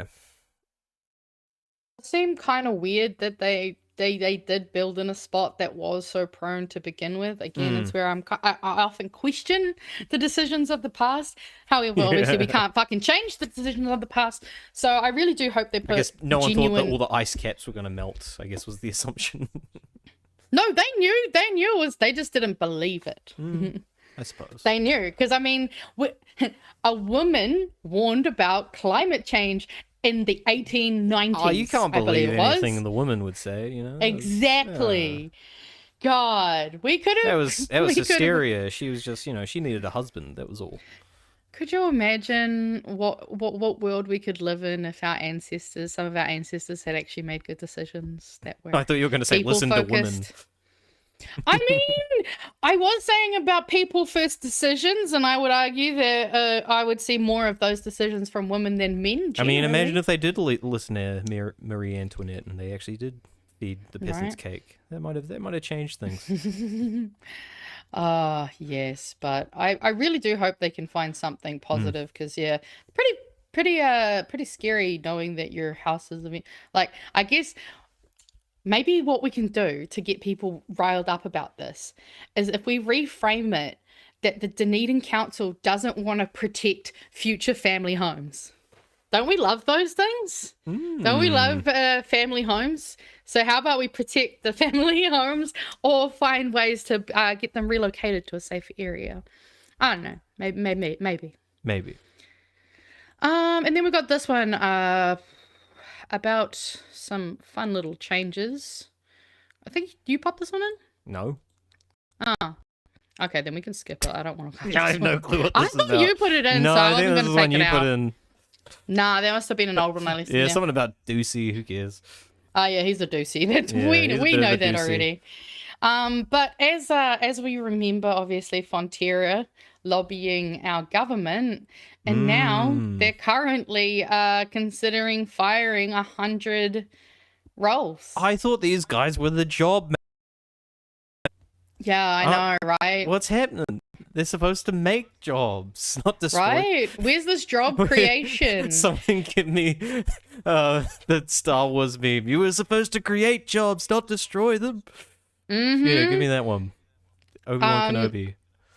But yeah, I mean, it's not a huge story, obviously, but I just find it very ironic that only, like a week or two away after that, we now have this issue with Dairy Workers Union confirming its negotiations over a restructuring, sorry if that's a trick word for you, proposal that cut around 100 jobs. So more fucking I know what they're going through. And you know what? Probably a lot of useful people will go. Right. And that's the thing. It's just like another way that we're seeing. Well, I mean, we're supposed to be world renowned for our dairy industry, and we're just cutting it and cutting it. That was something when I finally told my colleague that I was going, and she wasn't. She was shocked, and she suddenly got worried. She's like, "I don't think I could do this by myself." like freaking out now.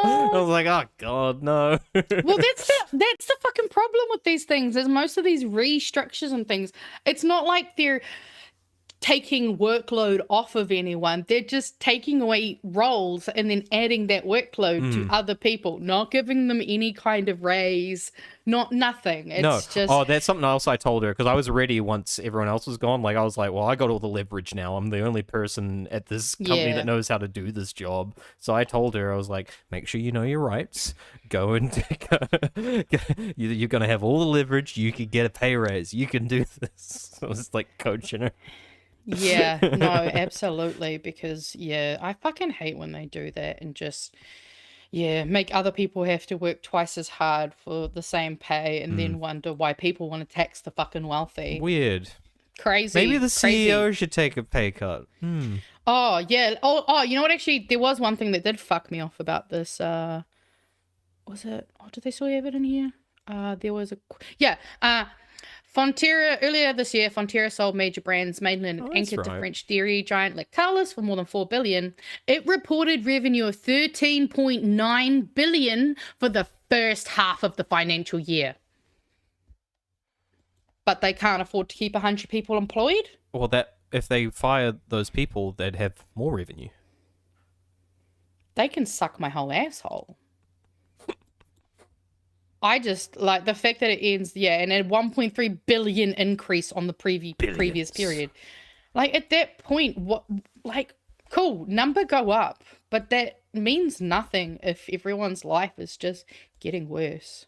But I'm woke, so what would I know? This next story, I kind of put it in last minute because I was like, I watched this video on TikTok. So, this video came across my timeline, and it's called Exposing New Zealand's Biggest Supplement Brand. It's currently sitting at around nearly 160k views in the last 2 days. And I had a look. Only one place has a news article about this. And it's kind of insane because essentially this is a 44-minute long investigative documentary. Why couldn't I say that word properly for a second? My brain forgot how to work. And essentially what it came down to is that they found a bunch of misleading labeling. So here in the image you see on one side it says high protein cookies and cream, and then you've got the normal whey protein. This one argued that it was like the high protein version, but when you actually look at the nutritional information on the back, it actually had less protein per 100 grams and the scoop size was bigger. So it was misleading you into believing that it was actually more high protein when it was actually an inferior product. Yeah. And misleading packaging. There was also, they found some really interesting evidence, which actually you kind of see it here. Essentially what they did was they went to the rubbish bins and they found in the dumpster a bunch of packaging from reduced to clear stock, essentially from South America. So yeah, this stuff, Isopure.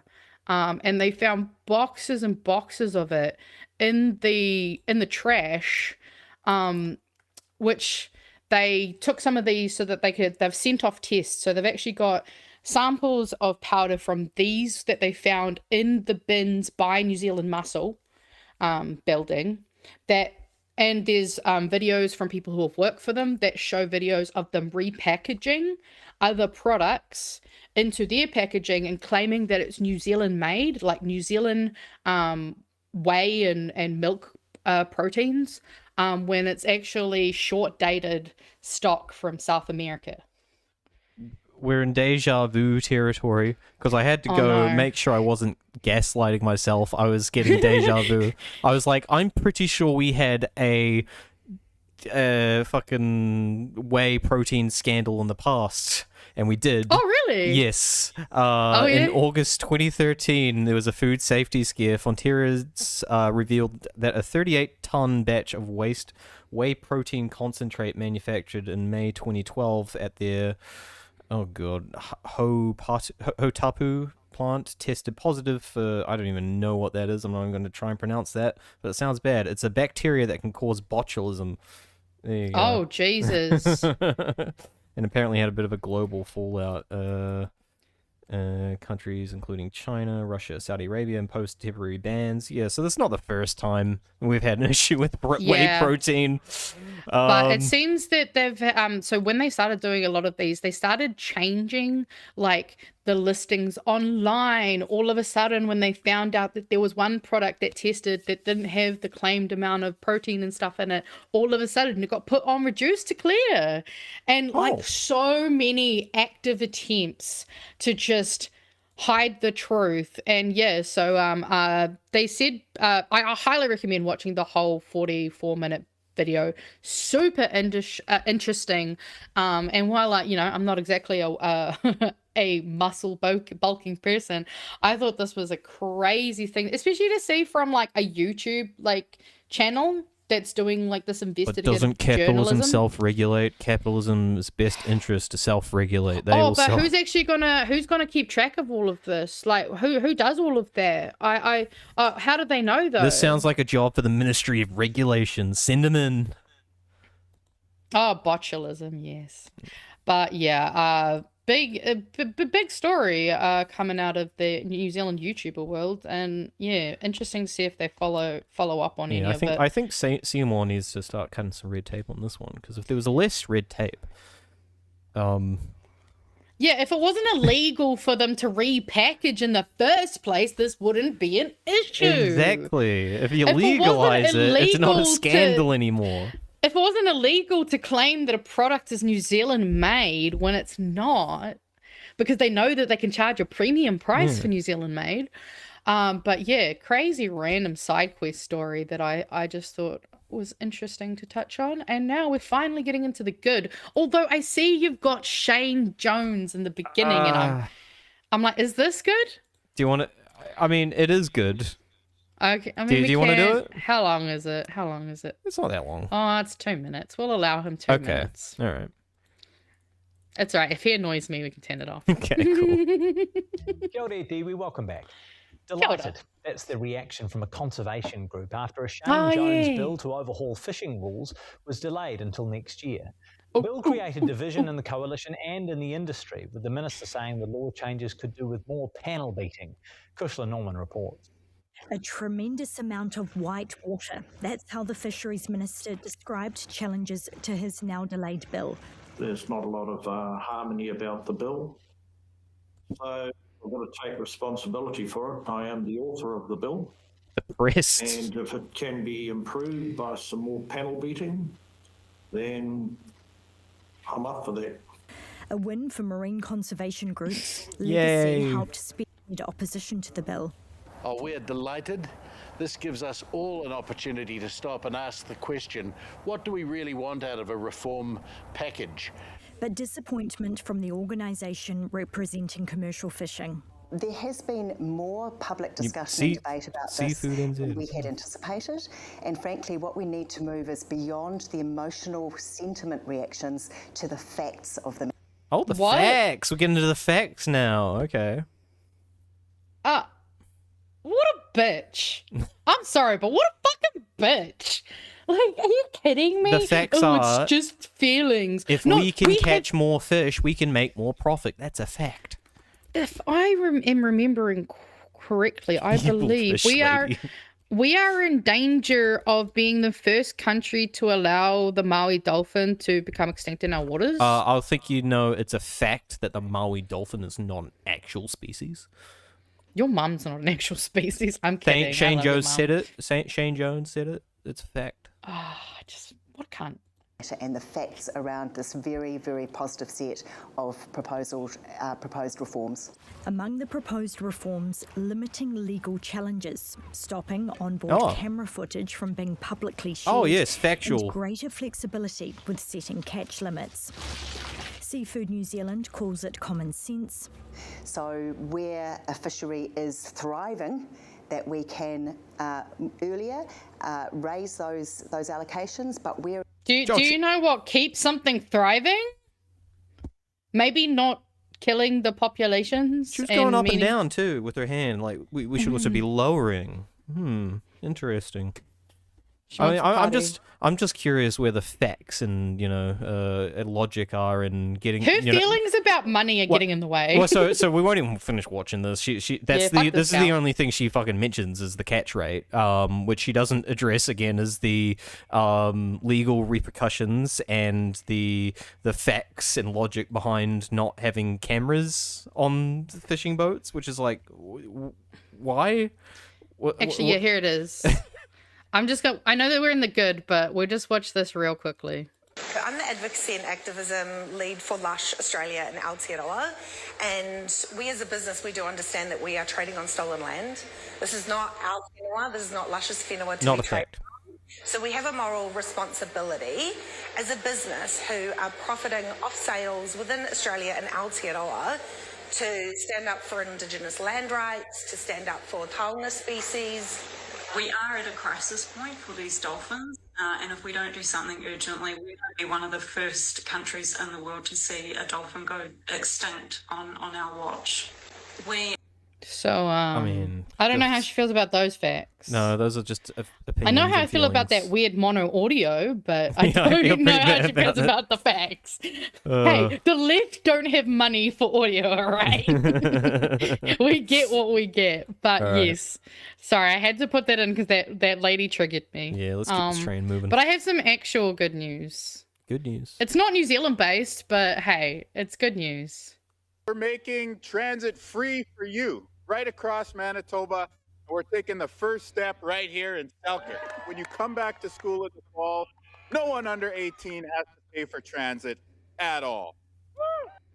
Could you imagine what that would do for families? I mean, I just hear wokeism because he's saying trans, so...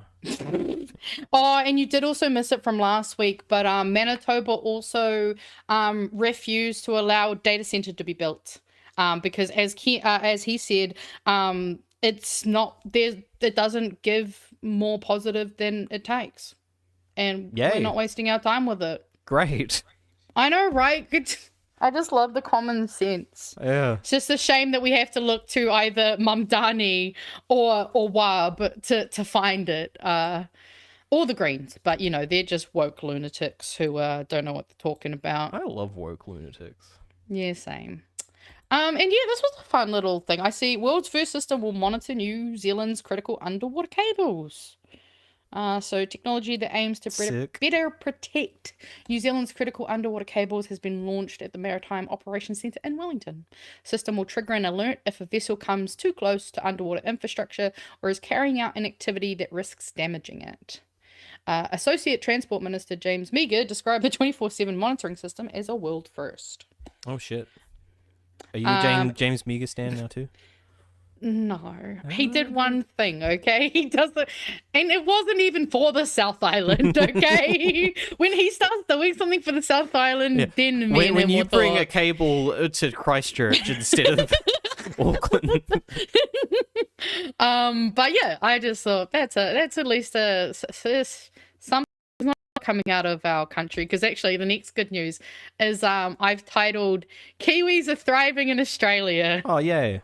2026 Logie Award nominations: Sam Neill, Robin Malcolm, Madeline Sami, and Guy Montgomery's spelling bee in the mix. So yeah, the nominees for the 66th TV Week Logies have been announced. Handful of trophies. We got Sam Neill up for a silver Logie for the best lead actor in a drama for his role in The 12 Cape Rock Killer. I haven't seen that. Robin Malcolm nominated for Best Supporting Actress Silver Logie for her part in The Survivors. Also haven't seen that. Any of these. I've seen these last two. So Madeline Sami is in the running again for the role as Detective Eddie Redcliffe in Deadlock. Highly recommend Deadlock. Real funny. You don't think it's gonna be, but Madeline Sami's in it, so it's hilarious. And Guy Montgomery's Guy Mont Spelling Bee is up for Best Comedy. And I just thought, oh yay.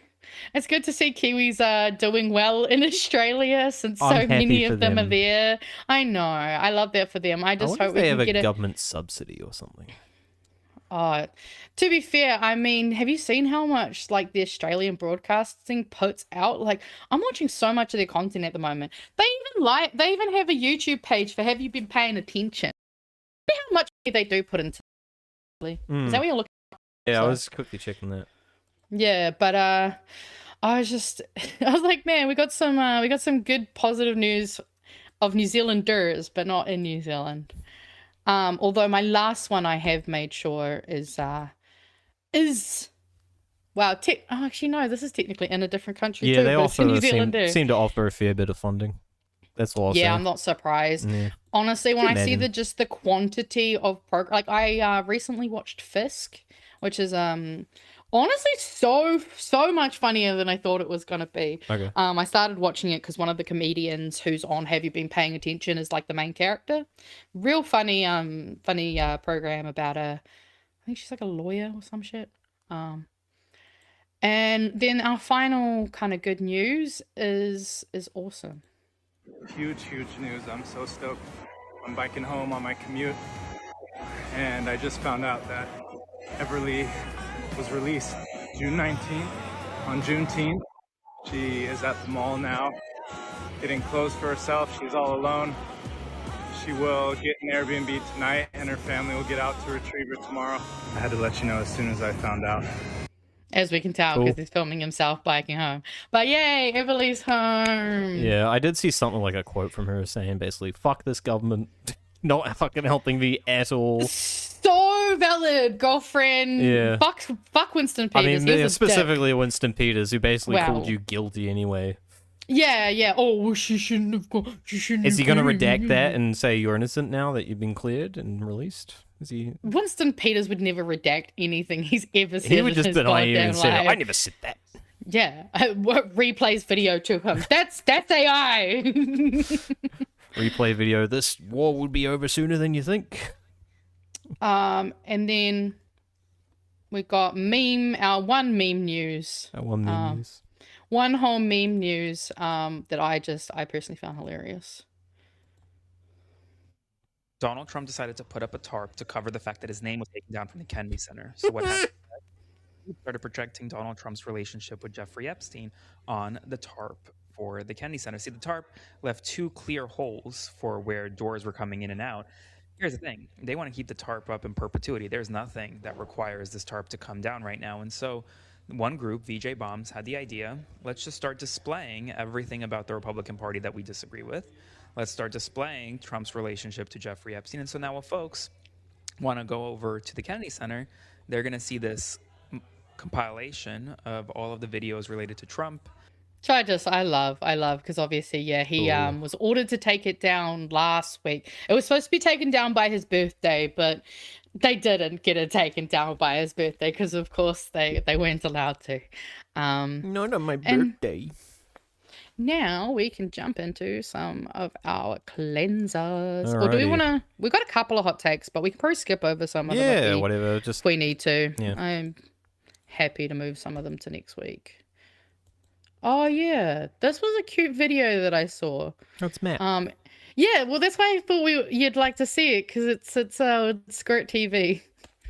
Love, I'm genuinely Don't in forget love. taking a sec. I'm Clover. Matt Gibb and Nadia Lim are with us. Morena Korua. Morena, yes, Matt Gibb, Nadia Lim, and a special guest. Hello, this is Clover. This is kind of all adding up to me walking away with it. Come on. There he goes. Just so to make sure the context is clear, is basically he went to do a news story and then ended up by the end of the news story adopting the dog live on air because he just bonded with it instantly. And this is his little update video for us. This is the best Hello, baby. Congratulations. Yeah, congratulations. We sort your pets out and you can come home, okay? Oh, you are gorgeous.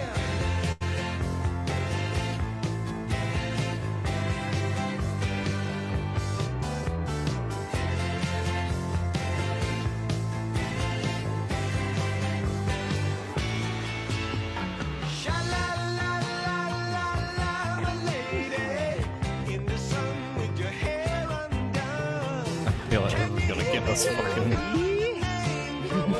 copyright struck. I have no clue who this is. Neither. But yes, a very happy puppy and a happy family.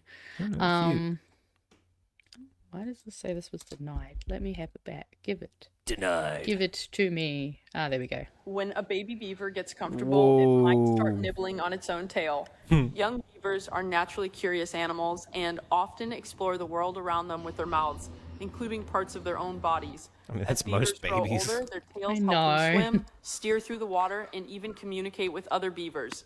If a beaver senses danger, it can slap its tail against the water, creating a loud warning that alerts the rest of the family. Beavers live in family groups, and older siblings will often help watch over younger kits while they learn how to swim, dive, and explore their surroundings. As the kits grow, their teeth begin growing too. A beaver's front teeth never stop growing throughout its entire life. Which I didn't know. That's important because beavers constantly wear their teeth down by chewing through wood. That's why they Those chew bright so orange much. teeth Makes are strengthened sense. by iron, making them incredibly durable. Without all that chewing, a beaver's teeth could grow far too long. And those powerful teeth are what allow beavers to do something very few animals can. They change entire landscapes. But just, oh my god, baby beavers are quite possibly the cutest animal in existence. We can change the land without eating it. Well, okay. I mean, weird Well, flex, technically but they all don't right. eat it. They just chew it, so I guess it's not Yeah, eating. that's true. We do eat the land. We do. Yeah. This is bread roll. The new moodang.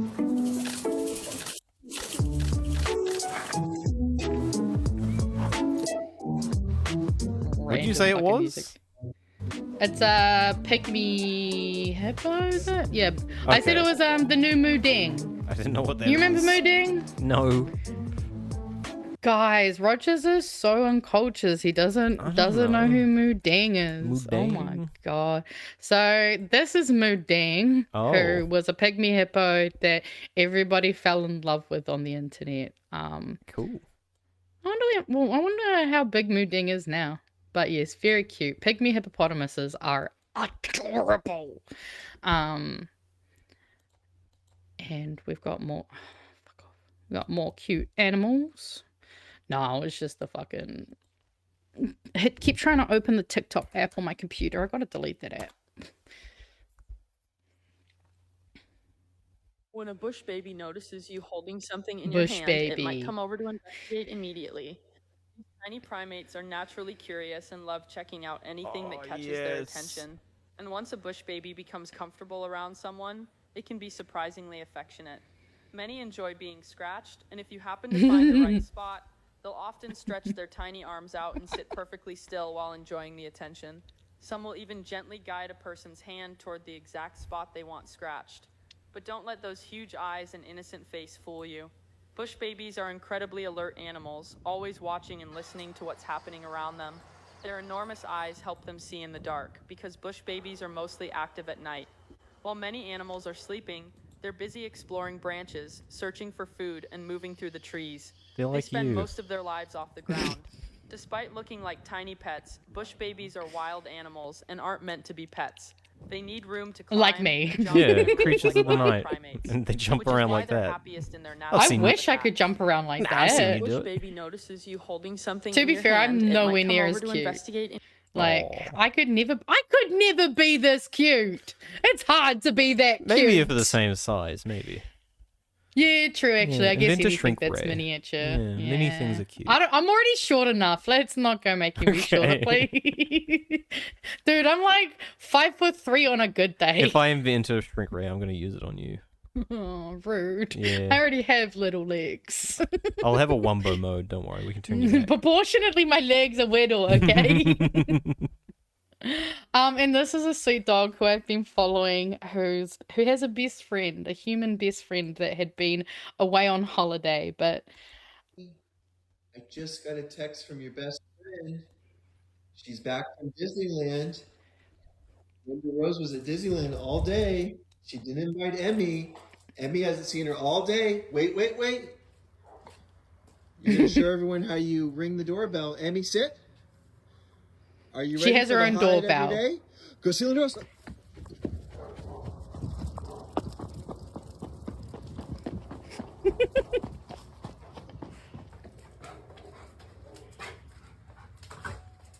There's the Yeah, it's a doorbell. little dog height doorbell. Because she loves going and visiting her friends. So this way the owner actually knows it's the dog and will answer the door. I hear her. Oh. Just leaps into the house. Thanks, Dad. See you later. And this is a cute one. This is seeing how strangers interact with my dog, and the sign says, "Please don't call the police. The AC's on. I'm watching TV. I'm living my best life. Could you sneak me a treat? Official treat distribution center." Is that Clifford? Yeah. Got air conditioning, TV. Yeah, it looks like a pretty good life. Hey, big boy, you want a treat? Here you go. Ooh. Here you go. You got it? Well, it looks like you're having a pretty good time. I'll come back and see you, okay? I'll come back and check on you. Aren't you the cutest little boy in the world? You're watching some TV. Look at my... You want a treat? I don't even know what's happening. It's just the dog is sitting there while random strangers walk past the car and just give him treats. All right. I guess it's the way they've found to like stop people from just calling, you know, animal control. Just got like a TV in there too. Yeah, bro. Do you ever- Set up. You ever see that video of that dog that just like Babe? Just watch Babe all day. Yeah. And actually, I know my uncle used to have a cat that loved watching Pink Panther. All right. Like he'd put Pink Panther on and the cat would just like instantly come Sick. over. I know, so cute. Slinks over to the music. Burner. Anyway, we should get into hot takes. Yeah. Do the bump. That's the hottest sauce out there? I have a high tolerance for heat. It's interesting. Whew. I'm in extreme pain. I'm just gonna start giving my hottest takes. All right, churn through this. Yeah, we got Wayne Brown. Mr. Mayor, giving us hot takes. Hot take of the week. New Zealand first campaign to scrap independent Māori statutory board. Just dumb racist stuff. You don't say. Fuck. Gotta say, I in a have to agree with statement, him. Wayne Brown said he did not know why the government was picking a fight. It's just dumb racist stuff. We don't need it at a time when people are struggling to put food on the table and pay bills. What's the problem they're trying to solve? Oh my god, I hate. Well, it sounds like you do know why they're picking a fight then. Yeah, They're like dumb come racists. on, bro. Yeah, look. This face knows. This face knows. Which I think I said on Friday, but like Chloe and contact theory is doing wonders for this man, in my opinion. Well, because he also had a interesting Q&A going on Reddit as well, and I think it was the Auckland subreddit, and there was this little meme that came out of it. I just got under there. Oh yeah. Yeah. Which I actually watched the video. It might have actually been in the video. I'm not sure if this is just a full meme or if he actually addressed this in the video, but Taxpayers Union is not a union. It's actually a begging bowl. I love that. That's I was amazing. like, this is base.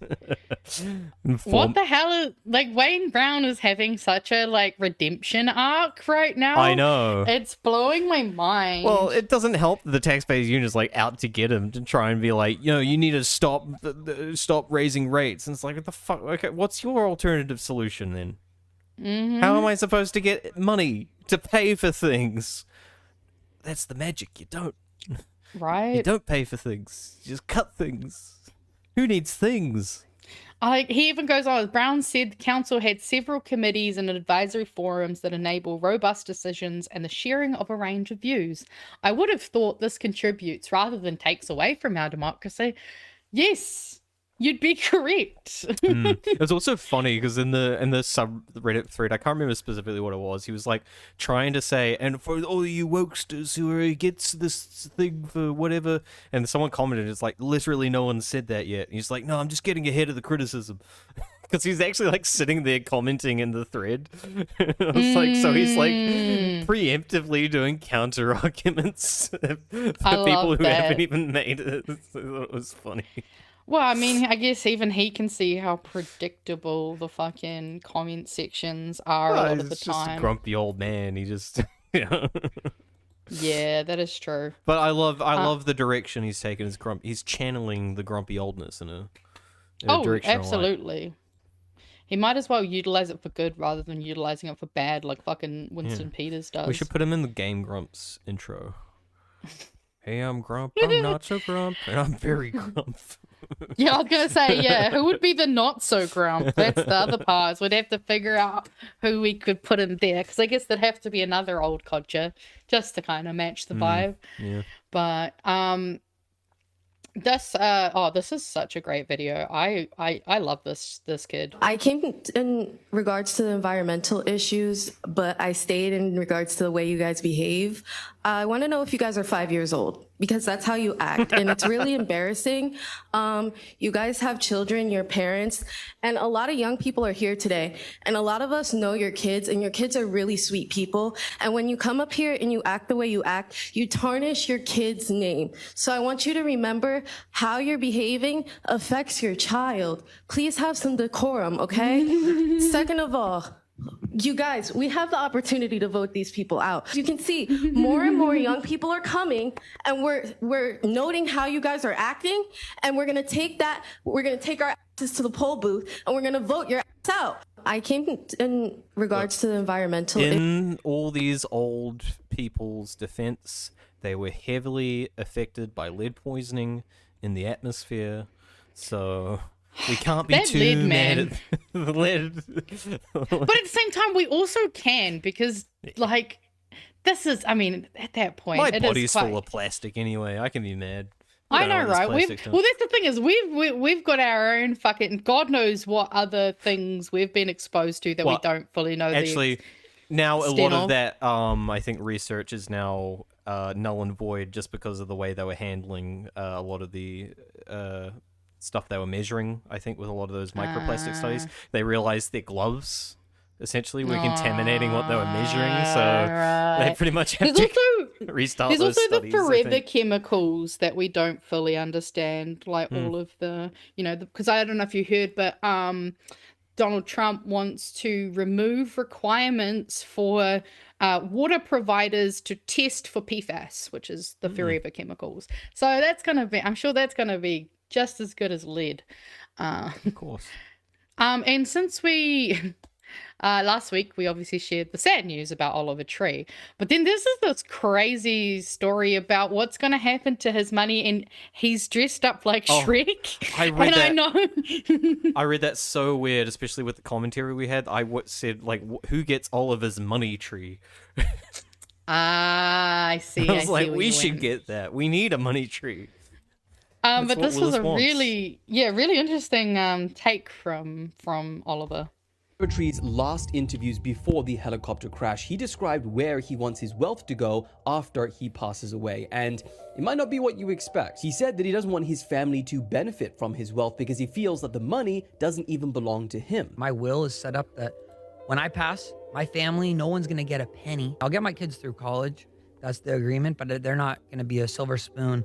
They're taken care of because my dad worked on some stuff in the 2000s. But rather, he wanted to redistribute his wealth back into the arts through his foundation that he set up. When I die, all the money's gonna go back to artists. So I've set up a foundation. It's called Dr. Oliver Tree's Art Grants for Baby Geniuses. And it's set up so that basically the interest generated from my music will take mostly that, but there's also room for other money, because when I die, my art will continue to have residuals and probably be worth more than it is now. He also said that it's set up in a way that it can help fund other artists in their work, and that he hopes the foundation... Oh, I know. I see, this one thing is, like, I never really listened to his music, but I've always loved how weird Oliver is. Like, all of his outfits, his music videos are fucking weird, but I love it.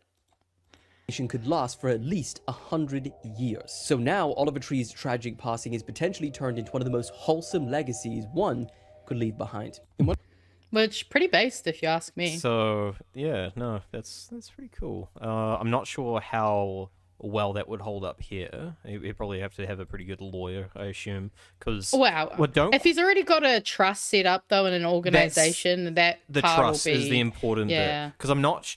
Don't quote me on this. I have no personal experience when it comes to inheritance or anything, but my parents do, and I've heard them talk about it, and they say how it works is like, even if you have a will and a will that says this money goes to this person, this much goes to this person gets nothing, apparently it's quite easy in court as like a family member to contest that and say, no, I have a right to some of this money. Apparently it's, it can get quite messy there, so that's partly why they've put their house into a trust for us, so it all gets evenly split among us siblings when Holy they shit. pass or whatever.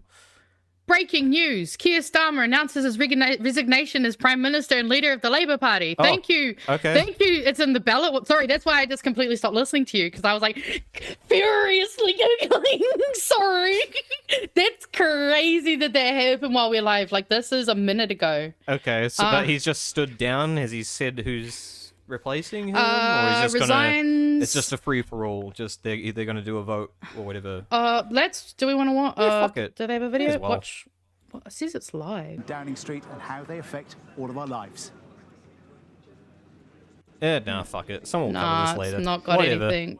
People know. History. Joe Pike, BBC News. Wait. Timetable. I think it should be a short timetable. We didn't have time for this. Okay, no, yeah. Fuck it. But that's crazy. Interesting. Thanks, Anyway. his wife.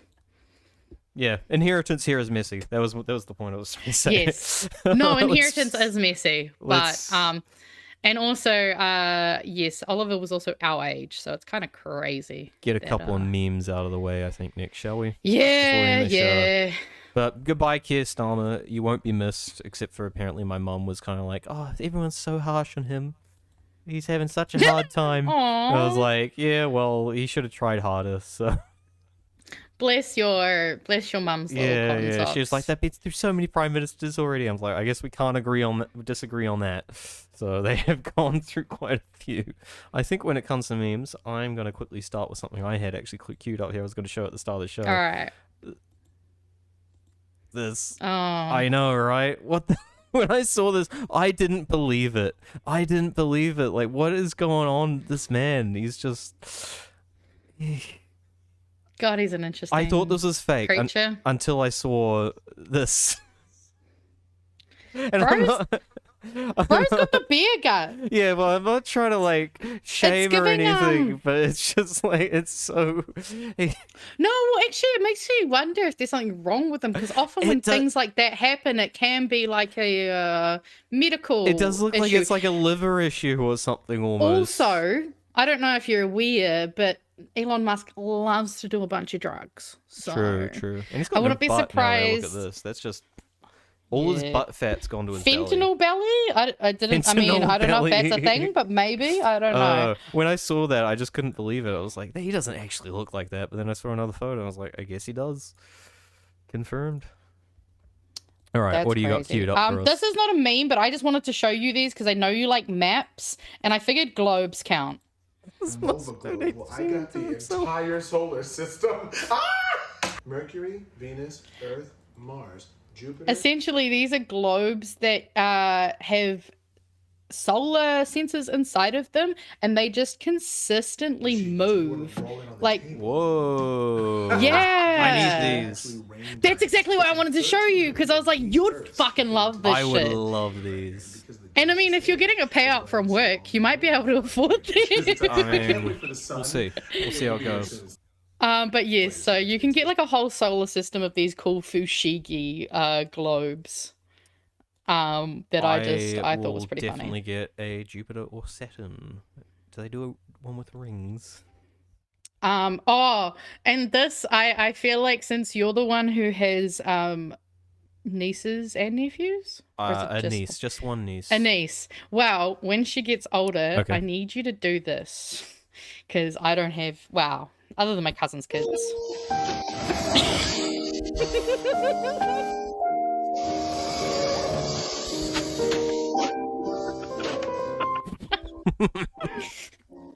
But yeah, I need you to do that. This reminds me of my uncle. So we had, one of those little, was it like play school? You know the red car with like the yellow roof? Do you remember those? Oh yeah, the play school car. The little play school cars, yeah. So we had one of those. My brother loved riding around, and my uncle would push him around real fast in our backyard. And we had back then we had like little concrete walkway and stuff out in the backyard. And my brother loved it when he came around and did that. He went a little bit too hard one time, crashed it, and my brother was like, from then on, was like, no, I don't want him back anymore. Oh, that's so sweet but sad. Oh, I thought it was so funny though. Oh yes, I was like, what is this one? But now I remember. Now I think about it, he got fucked up a lot as a kid. He was always in accidents. ADHD or just No, just bad luck. Is that the pot of greed? Yes, it's a corporate pot of greed. Of course. It gets closer, don't worry. We get a zoom in. But I love me like a crossover cosplay, and this is quite possibly one of my favorite that I've ever seen now. Oh, okay. This is real funny. Oh, wait. Oh, if I do that, it's gonna re-mute it, I think. Disabled pedophile. A creepy crawly. That is a big. I was going to say Stephen Hawking, but you know. Oh, zinger! Oh, shit! We can do it too, guys. Ableism. All right, let's not be ableist. That face. That's. I know. I love me some spicy memes. I do too. Oh yeah, I think you'll love this. Okay.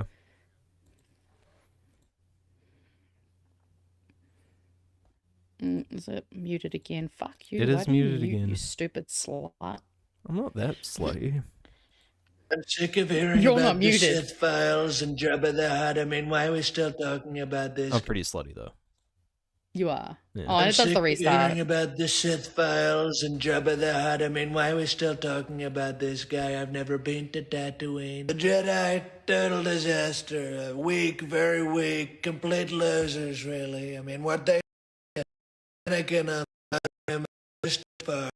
nasty, terrible, it really was. Quite frankly, the flight logs to Camino were a rebel hoax, total fake. The cantina band on Mos Eisley, terrible, truly. Couldn't understand a word they were saying. Reminded me of Lady Gaga. I prefer Kid Rock. Terrific guy, huge talent. The attack of my life is like me scarred, but That's what Trump's hand I'm looks like sick right of it. now. Right? He is turning into Palpatine. And power. So I got to play Aotearoa Tonight on BHN. Yeah. But now we're playing BHN on Aotearoa Tonight. Okay. Oh yes, the Trump blow, yeah. personally inspecting the improvement to the reflecting pool, which cost millions of dollars, I believe, to try and actually. Is that Rogers? What's Rogers doing there? Oh my god, I'm gonna have to clip this and see. Actually, I'm gonna What the timestamp fuck? this and show it. How they look like me? When have I ever worn overalls and I don't even wear caps? I think it's just because he's got short, kind of brown curly hair. But honestly, this is the funniest random roast that came out of your mouth. All right, everyone with pink hair is gonna be M's from now on. I'm watching you, M's. Is this the one you want me to click on? What? That you got? I see your little cursors next to one. No, I wasn't. That's Okay, incidental. cool. No. Do we want? Oh no, that one will do. Sometimes there is a board game that just meets the moment. Anti-fascist tooth fairy. Every time you draw a Fucking Instagram's weird. Sometimes there is a board game that just meets the moment. Anti-fascist tooth fairy. Every turn you draw a fash from the fash deck and add it to one of these bases according to the number. The bigger the base, the harder they are to knock down. Then you use this fist on a string to throw at the fash and try to knock them over. You can throw this as many times as you want, but for every time you throw it, you catch a charge. And for every time you throw it past 3, you catch 2 charges. Catch too many charges, and you all lose the game. If you successfully knock over a fash, draw teeth from the bag, and there are some special teeth mixed in, you can spend teeth to reduce the charges, or you can buy mutual aid cards. Most of these mutual aid cards are good and will give your team special abilities and will advance the brick. If you get the brick to the end of the track before the charges get too high or the fascists overrun your town, then you all win together. I grew up on punk rock, and this game is punk rock. But more than that, I love the big emotional moments in it. You are invested in everyone else's throws, and it feels great when you knock a fash over. Which I thought our chat would be obsessed with that game. Well, we're pretty low on time. However, I got a radical idea. I think instead of going out to a song, we should go out to this video that I wanted to play really bad. So it's about 4 minutes, so it's about perfect timing. Cool. Nice. All right, let's check it out. This one had me chuckling for a while. Oh my god. This is in Canada. My question is for the Minister of Middle Class Prosperity, who is a member of Parliament here in Ottawa. What is the average cost for a home in Thank the you city everyone of for joining Ottawa? us tonight, by the way. Quest. We can skip over this. Just 56,000. Mr. Speaker, my title is the Minister of Tourism and Associate Minister of Finance. I'm sure my honourable colleague across the way knows that. But let me say, Mr. Speaker, 156,000 jobs. This reminds me so much of our fucking Parliament. The Minister by of the way. Treasury Board can help by telling us the average cost of a house in the nation's capital. The Honourable Minister. Mr. Speaker, I want to say 106% of jobs have been recovered since the lowest point of the pandemic. Member for Carleton. What is the average increase in house prices since this government took office in 2015? The Honourable Minister. Mr. Speaker, Canada's economy contracted by 17% between February and April 2020, the largest and most sudden contraction in real GDP since the Great Depression, and we're already back. Well, member for Carleton. Just the average house price. The Honourable Minister. 5.5 million Canadians lost their jobs, and they're all back. Member for Carleton. And what would they pay for the average house? The Minister. 2020, unemployment rate had more than doubled from a pre-pandemic level of 5.7% to a record of 13.7%, 6% now. Member for Carleton. I think there's a problem with the audio in the chamber. The question was, what is the average cost of a house in Canada today? The Honourable Minister. Mr. Speaker, our government has made historic investments in housing affordability, and we will continue to do so. The Honourable Member for Carleton. And how affordable are such houses? The Honourable Minister. Mr. Speaker, our government has made historic investments in housing. We will continue to do so that housing is affordable Let's for keep all going. Canadians. Honourable Member for Carleton. If so, how much have house prices increased since this government took office? The Honourable Minister. Mr. Speaker, let's talk about how it is possible for people to afford their houses with good employment, and that's why employment income fell by an unprecedented $28 billion during the pandemic. Honourable Member for Carleton. One last time, in dollars, how much have house prices risen since this government took office? The Honourable Minister. Mr. Speaker, consumer confidence is back. People are back to work. 106% of jobs have been recovered since the lowest point in the pandemic. The Honourable Member for Carleton. How much? Minister. From a steep decline in profits, we're back 66% since the bottom of the pandemic. Carleton. How much? Minister. Mr. Speaker, the economy is recovering. Member for Carleton. Does the minister have any idea what it costs for the average person to buy a house in Canada? Does he have any idea, or does he even care? Mr. Speaker, the minister helped more than 213,000 businesses stay afloat. I think that the average Canadian can see how much this government knows and cares about the cost of buying a home in this country, which is their level of care is zero. I'm going to give him one last chance. Can he tell us what it costs the average Canadian to buy the average house in Canada today? How much? The Honourable Minister. Mr. Speaker, the CERB helped nearly 9 million Canadians who lost their jobs when COVID hit, making housing affordable for them. We will continue to do so.